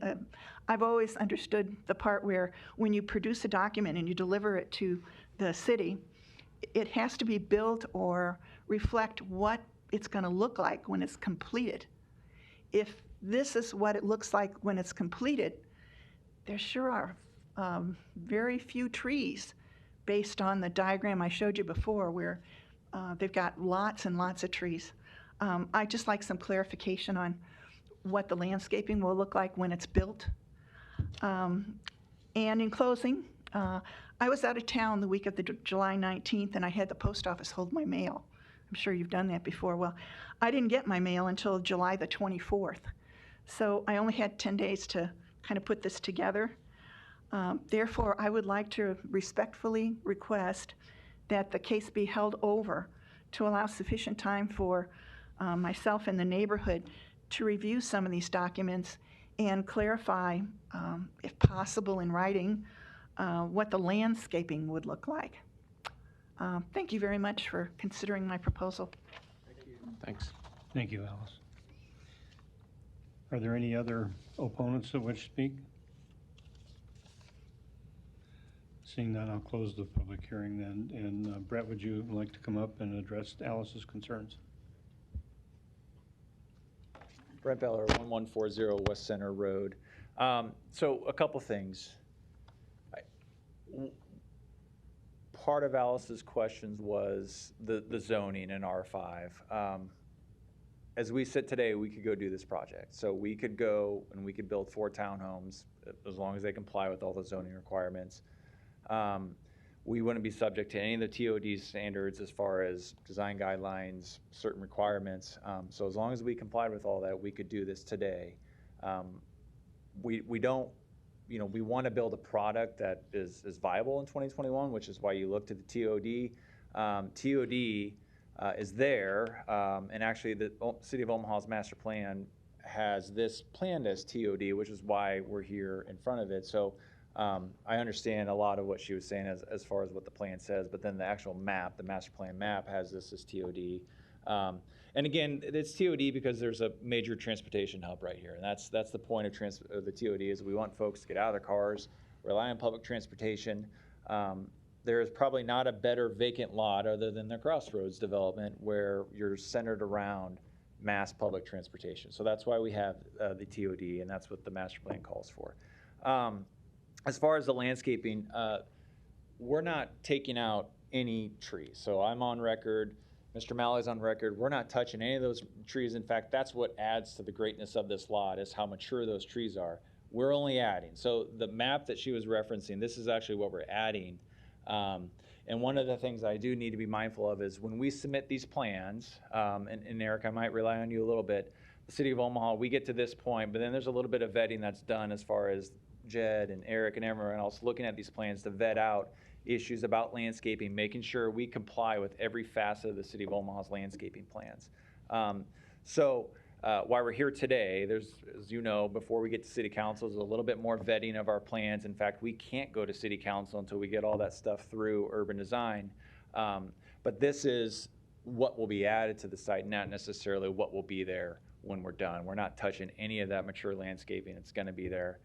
We have no plans to do that. So I hope I answered most of her questions, but if not, do let me know. Thank you, Brett. Eric, would you like to address maybe the difference between the R5 and TOD, how that relates to height and some of those issues? Sure, yeah. Yeah, as Brent said, the existing R5 zoning would allow up to 4 townhome units within one building. It also requires 3,000 site area per unit. This site is a little over 12,000 square feet. So yeah, theoretically a 4-unit townhome could go in with the existing R5 zoning. And thanks to assist to City Planner Robert here behind me, he did let me know that the site has been, I think it was rezoned in 1986 to 6th residential. We had a zoning conversion in 1987, which would have converted that to the current R5 zoning. So it's been in place. I don't know why it's been vacant for so long. It's kind of surprising. I don't know much about the ownership of the site, but yes, there's you could get 4 townhomes on this site and they could meet the setbacks and comply, or they could seek a waiver from the Zoning Board of Appeals without the benefit of the enhanced TOD requirements, just as was mentioned by the applicant. We completely agree with that assessment. We think the TOD is absolutely the proper zoning for this. The master plan and the zoning code were updated last year following several months of a very lengthy, diligent process to review and implement TOD, which looks at the new orbit, the bus rapid transit line, to maximize that infrastructure that has been put in place, and a lot of money spent towards that, and we want that to be successful. So a lot of effort went into that, and the master plan did recognize this site as well as others nearby as appropriate for some level of TOD. There's different levels. They're not, some that allow high-rise commercial, some that are lower residential density. And what is being proposed is what we absolutely agree with and are supportive of. I do want to mention that, as a result of the TOD, this project has changed a little bit over time in meeting with the applicant. Without getting into too many details, I know there was discussions early on about potentially having driveways directly to Douglas Street on the north. Because of those TOD regulations, that resulted in bringing that access to one driveway point from the west and having a shared driveway, which we as planners think is a great improvement rather than having just curb cut after curb cut and 4 straight driveways aligned. So that is one immediate impact that TOD has already resulted in a change for the better, I think, with this project. So this is a rezoning. I do want to point out that it does not specifically lock down these plans as proposed, but as you heard from the applicant, and he's been put on the record here at Planning Board, and I would expect the same at City Council if this moves forward, that this is essentially what we're proposing to build. And now there might have to be some small minor modifications to meet the TOD codes, or if they have change in the color pattern or something. I mean, there's leeway, but those are reviewed by city staff before any building permits are issued. So I just wanted to point that out. Alice showed an as-built survey that had all those trees. Those are existing trees, and as Brent said, they have no intentions of tearing those down. So any new landscaping will be required by the TOD requirements, which will be reviewed by staff. I think that's all I have to add.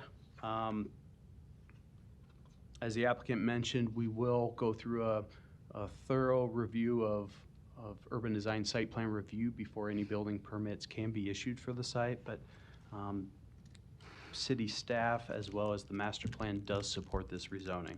So I would recommend approval. Thank you, Eric. Do we have a motion? Move for approval. Second. Lisa, please record the vote. Yes. Yes. Yes. Yes. Yes. Okay, we already did number 25, so we'll move to case number 26. C11-21-228, C10-21-229, applicants Uptown Properties LLC. The request is for the rezoning from R6 to R7, or excuse me, R6 and R7 to R7 with approval of a PUR planned unit redevelopment overlay district. The location is southeast of 31st and Marcy Streets. May we hear from the applicant, please? Yeah, Stephen Held on behalf of the applicant, Uptown Properties, 11506 Nicholas Street. We, as you guys are aware, we came to the pre-planning board meeting at 11 o'clock, talked extensively about this project. I think at this time we're requesting a layover to try to work out the issues, the ongoing issues that we have that we obviously aren't going to be able to resolve today. So with that, I guess if there are any opponents and they have questions and they would like us to respond to them, we can do that as well. So we're here, and with that, I'll hand it off to you guys. Thanks, Steve. Thank you, Stephen. Are there any other proponents that wish to speak? If not, then I'll take opponents. Any opponents want to speak? Seeing none, I'll close the public hearing. And Eric? Yeah, as Stephen mentioned, we did have a lot of dialogue, both city staff and the development team and board members.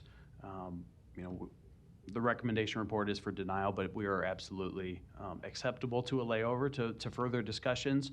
Obviously, we have concerns as staff members of the proposed project, you know, as currently proposed, not being fully compatible with the surrounding neighborhood, and concerns about the massing of the building as well as a large surface parking lot area. So we're acceptable to the layover. Sorry we couldn't move you up to the consent, but we didn't know if there was other parties in the public that wanted to speak. So with that being said, staff would recommend layover. Okay, we have a motion? A motion layover. Do we have a second? Second. Lisa, please record the vote. Yes. Yes. I'd just like to maybe make one comment before I vote on this, and that's, the request is for layover now. It was denial.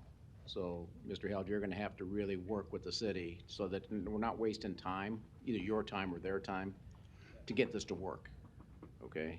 And so I just want to make that statement, okay? And I'll vote for you, I'll vote for the layover. Yes. Yes. Thank you. Thank you, Stephen. Okay, now we're going to go to case number 29, which was on consent, was taken off. It's number C8-21-231. Gershon McMiller is the applicant.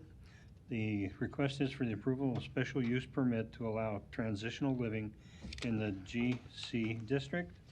Location is 701 South 75th Street.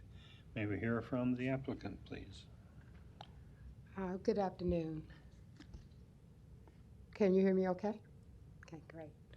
My name is Zena Miller, and I am the operational manager for Evander's House of Sober Living, LLC. I'm sorry, I didn't catch your first name. Zena. I think, thank you. I come before you today because I've been working on this now for the last, I want to say 5 months maybe, or maybe a little longer. I first came to the planning department. I believe it was in May. The last time that I was here was my 8th time consulting with the planning department. I first met with the planning manager and Mike, and I met, and he went over, we had another building, as a matter of fact, we were looking at, but that building just didn't pan out. So the landlord had another building that became available that was already being used as a transitional living facility. And so he offered that building to me. It was previously the Oxford House. So that was great. We went over, we looked at it, and everything was in place. Nothing had to be done because it was already being used as a transitional living facility. The Oxford House, in doing research on them, they are located like in 50 different states, multiple houses. They do private pay. They do a lot of private pay. We are strictly financed through Nebraska Department of Correction. That's what we have our contract through.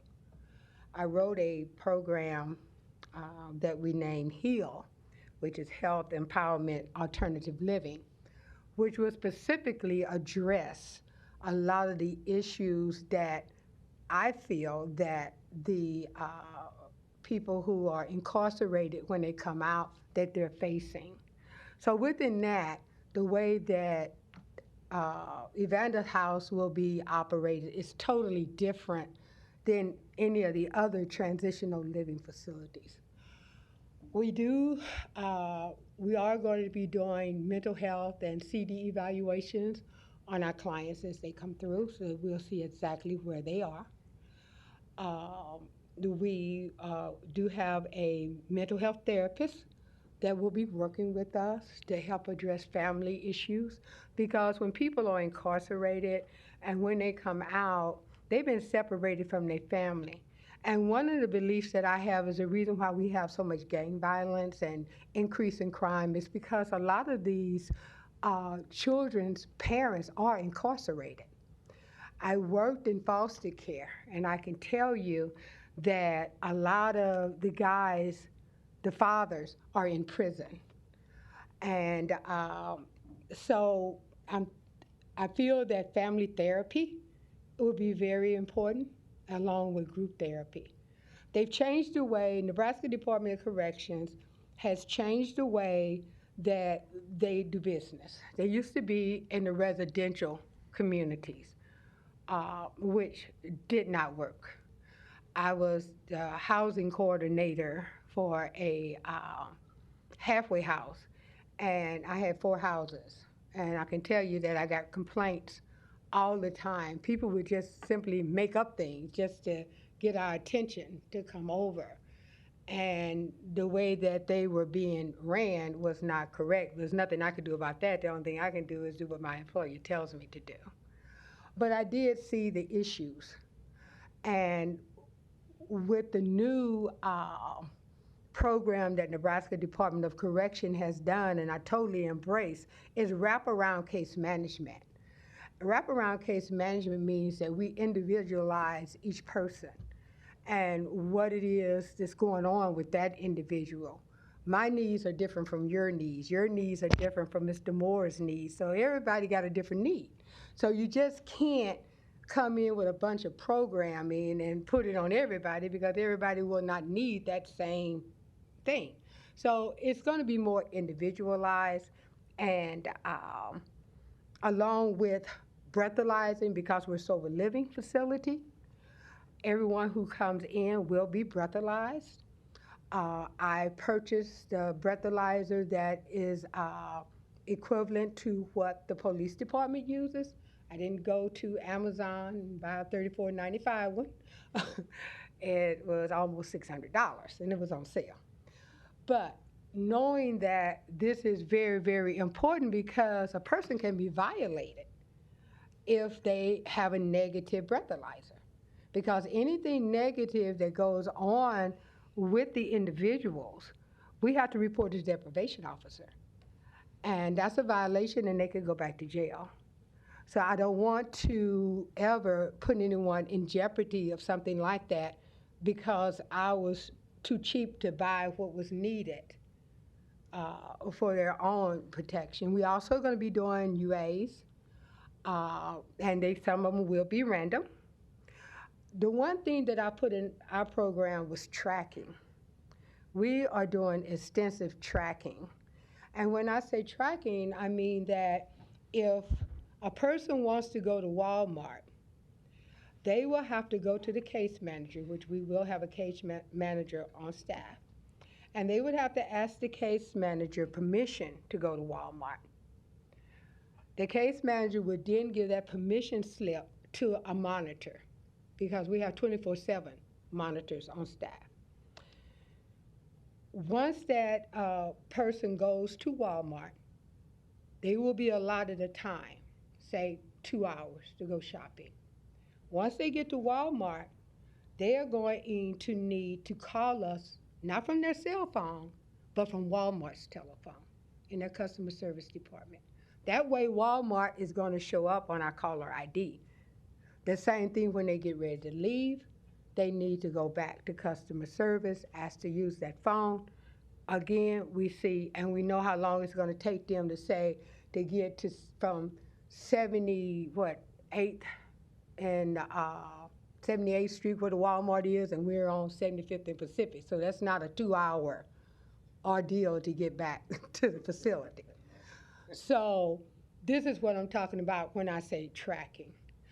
Right now, what happens with a lot of the halfway houses and the ones that I manage, they go in and they write on a white dry erase board, I'm going to wherever, and they're gone.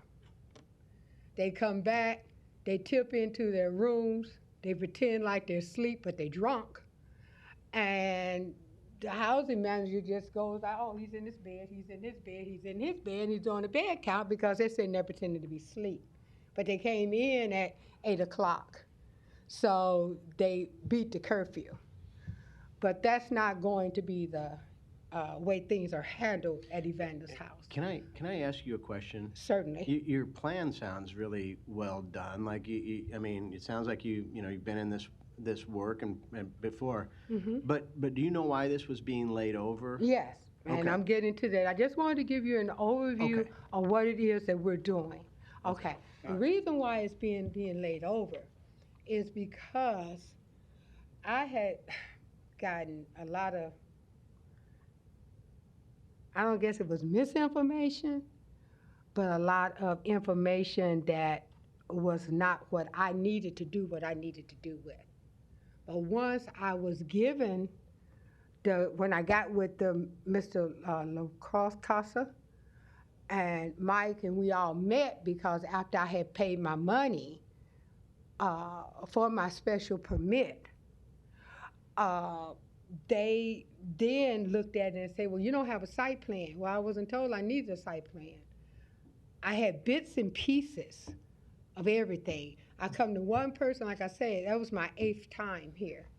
I came to one person, they say, okay, you're gonna need a floor plan. Okay, so I go out and I get a floor plan. I went to my landlord, and he had some things on file, of course, and then he had a plot survey done. Then I was told that, when the plot survey comes, we'll need that. So I had all these bits and pieces, as what Mike said, and they all need to be put into a site plan. And so it delayed me because they were trying to get me to apply for a group living facility, and that's not what I'm doing. My contract is for level 1, level 2, which is your 3/4 houses, and a halfway house. That's what I am approved for, and I do have the approval from Nebraska Department of Corrections. That's the approval there from them. And then also they told me that I was going to need a special permit also, is what I was going to be needing.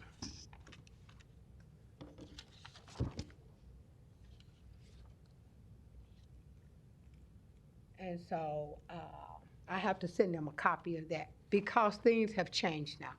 So that is the reason why the layover was, because I did not have a site plan. So I immediately went out. My landlord was out of town. So I went out and I hired an architect myself to get it done. And like I said, he got it done, and I was there in the office on the August the 2nd from 12:50 to 1:27 to present this site plan. Also, there were a few questions that they had. One of them was about the approval. Another one was if would a person be reincarcerated? So all of those questions are easily answered, and I answered them in an addendum to the operational plan. So that is the reason why I'm here today, is ask for an approval for a special permit. We did have one opponent that came forward, and everything is always based on the Oxford House and the parking problems that they were having with the client was having with them, because he has a business. But I went over and I met with him, and I think that we hit it off pretty good. And I assured him that he would not have those problems with us because we're having a waiver. So none of our clients will have cars. Number one, our clients are coming from the penitentiary. I don't know of a penitentiary that has a prisoner parking lot, nor have I ever seen anyone drive home from the penitentiary in a car that was theirs and they were driving it. So within that, because of economics, and people have to find a job, they have to find housing, and I only have 84 days to work with them to make that happen and transition them into society, that very, very few people ever come up with a car in that short period of time. So I waived that. So Agnes, can I ask you a question then? You're showing us a site plan here. Mhm. Was this submitted to the city? Yes, yes, it with has the been application? submitted. Was that, on August 2nd? Mhm. Okay, so we didn't have, the staff has to have time to look at it and address it. Yes, that's And what he said. That's the problem with this public hearing. It's, we don't have that information. We didn't have the information in time to disseminate that to us. Mhm. So, I think what I'd like to do is, I think we all admire what you do. Thank you. I think it's hard work, and the people really need it, and so And we have a lot of hurting people. so we don't want to be an obstacle to that, but at the same time, there's certain things we have to do that will make sure that, what you do is helpful for you and good for the community as well. Is there any other testimony that you have? No, there isn't. I mean, I went through everything as far as I wanted you to understand what we do, because most people don't understand what transitional living is. I mean, you hear it, you see it, but you don't really know what goes on and how it's ran. So I wanted to make sure that you did understand that. And we appreciate that understanding, the distinction between the different ones, so. Right, So and I do have a packet of stuff here that I want to leave with them again, because there were a few questions that were asked Okay. So I think what they're gonna have to do is set up another meeting with you, Okay, which I think you can do after our hearing is done.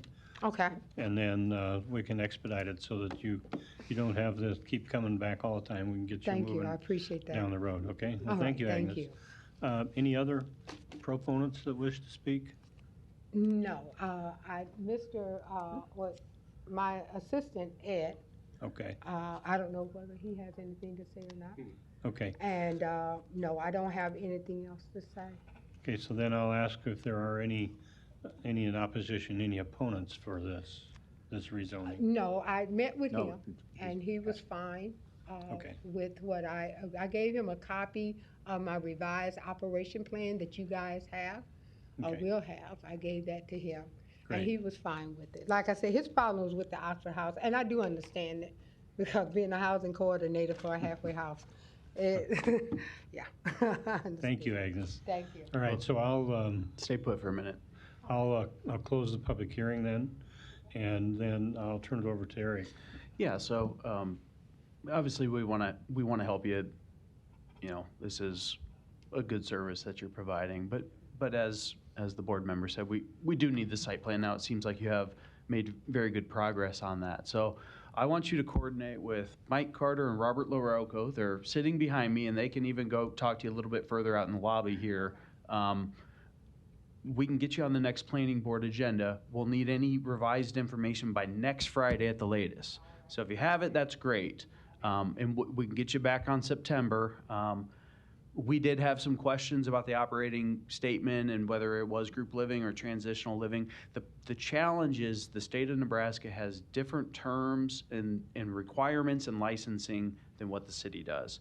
And so most people that come through are group living facilities. Now, it seems like you have a much higher level of tracking than what those facilities usually do. So, I mean, it sounds like we can, proceed with the transitional living, but talk to Mike and Robert and get them whatever they need. And let's just stay in communication the next couple of weeks, making sure that we have what we need. There might need a waiver of parking as part of this process, but you did say that the residents do not have vehicles, so that's good. We do have a case next on the agenda that's kind of a similar situation. So, we will recommend layover, but I want you to continue to coordinate with Robert and Mike, okay? Once I give them this information, because on the planning board agenda that they sent, they had on there the things that they had, they were okay. Yeah, make sure you go through the recommendation report in detail. Perfect. Okay, thank you. Staff recommends layover. Okay, thank you, Agnes, again. Do we have a motion? Motion to lay over? Second. Lisa, please take the vote. Pate? Yes. Sotolongo? Yes. Moore? Yes. Morris? Yes. Mr. Chair? Yes. Motion approved. Okay, for thank you layover. again, Agnes. Let's move on then to case number 30, C8-21-232, applicant Linda Davis Dorsey. It's on for approval. The request is approval of a special use permit to allow small group living disabled in the R4 district within 600 feet of another small group living facility. The location is 5008 North 60th Avenue. May we hear from the applicant, please? Yes, thank you. Good afternoon. My name is Linda Davis, and I am here on behalf of New Beginnings Transitional Living Home. The address is 5008 North 60th Avenue, Omaha, Nebraska, 68104. And I am here requesting a special permit, very similar to what Agnes just did. She was applying for a transitional living home, and I am applying for a special permit for a small group living home. So a little bit different. We are also contracted with the state as well.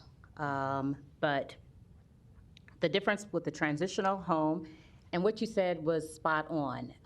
The verbiage is different with the state versus the city, which is very confusing to everyone. But we are operating as a small group, three-quarter way home.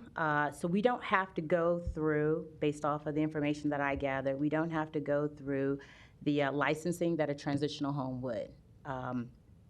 But we provide everything that she had mentioned and then some. So obviously, we see the same type of clients that Agnes's facility sees, women who have either left probation or they're currently on probation or parole. And basically, we offer a temporary home just for that transitional living. We provide case management. We monitor. We have a live-in house manager. We have another staff that is in the house during the day so that we do have 24-hour supervision over the entire house. So I did have a site plan, so I'm hoping everyone actually had a copy of that.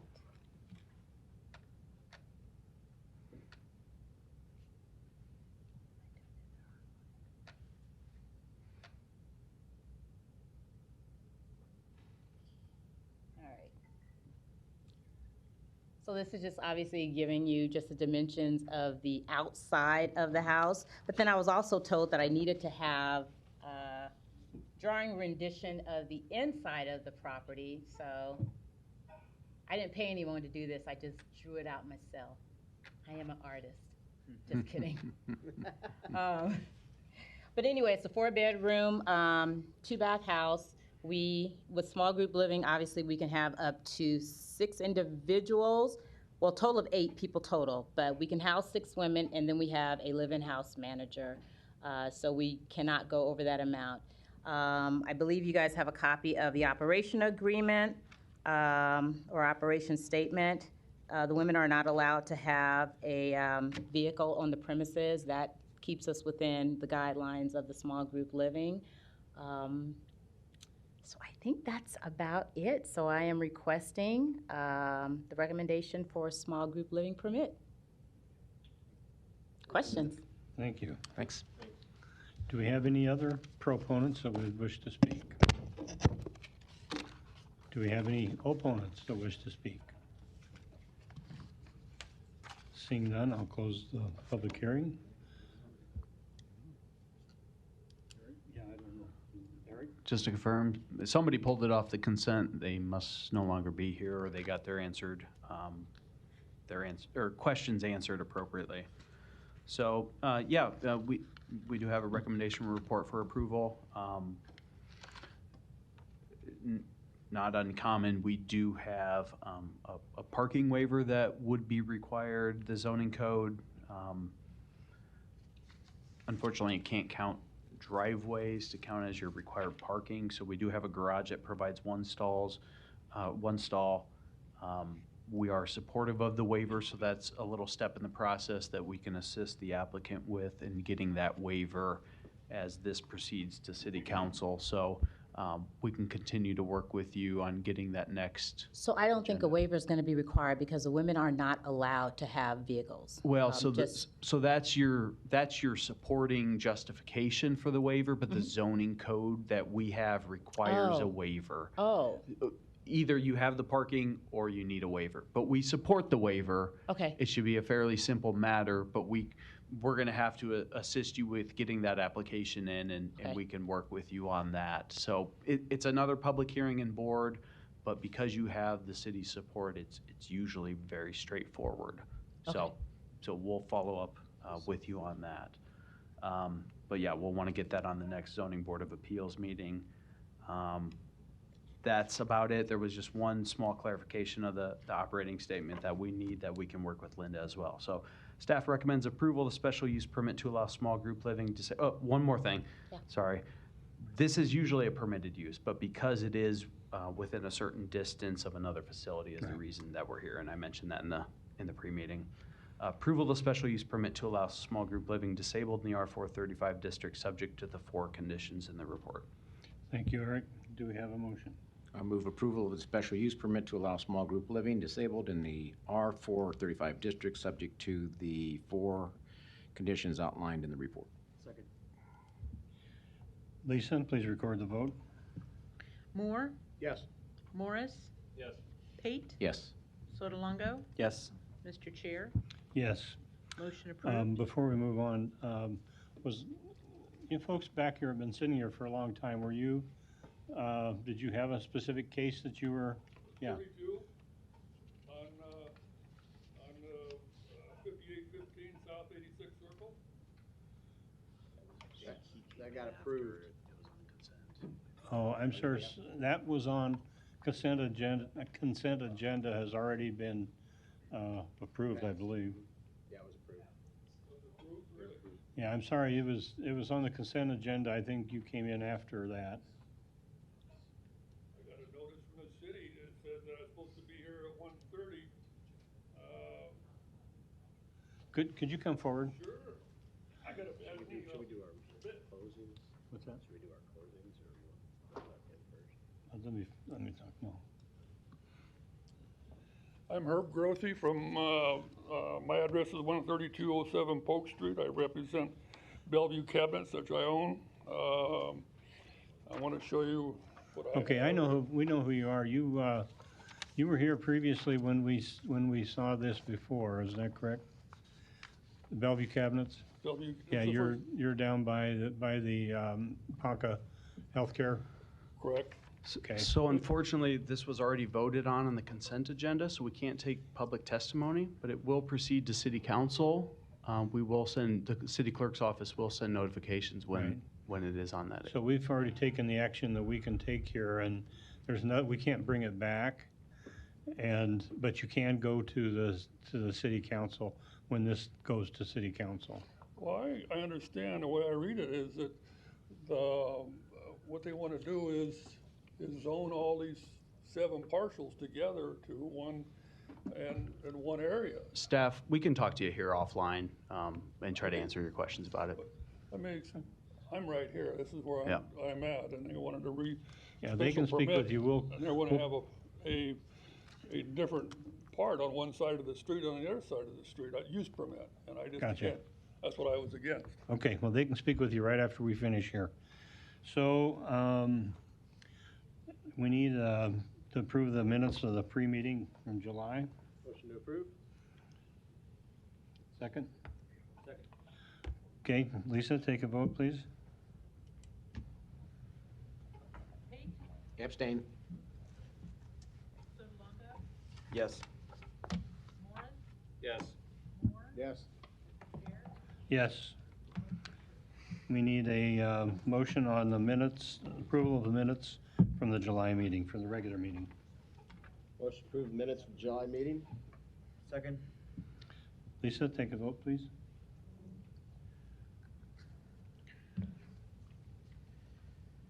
Morris? Yes. Moore? Yes. Pate? Abstain. Sotolongo? Yes. Mr. Chair? Yes. Motion approved. Motion. Motion to adjourn? Second. Takes the vote.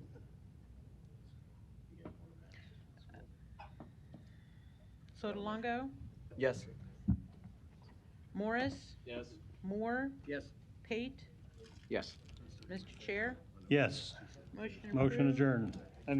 Meeting adjourned. I didn't even get time to eat these. Darn it.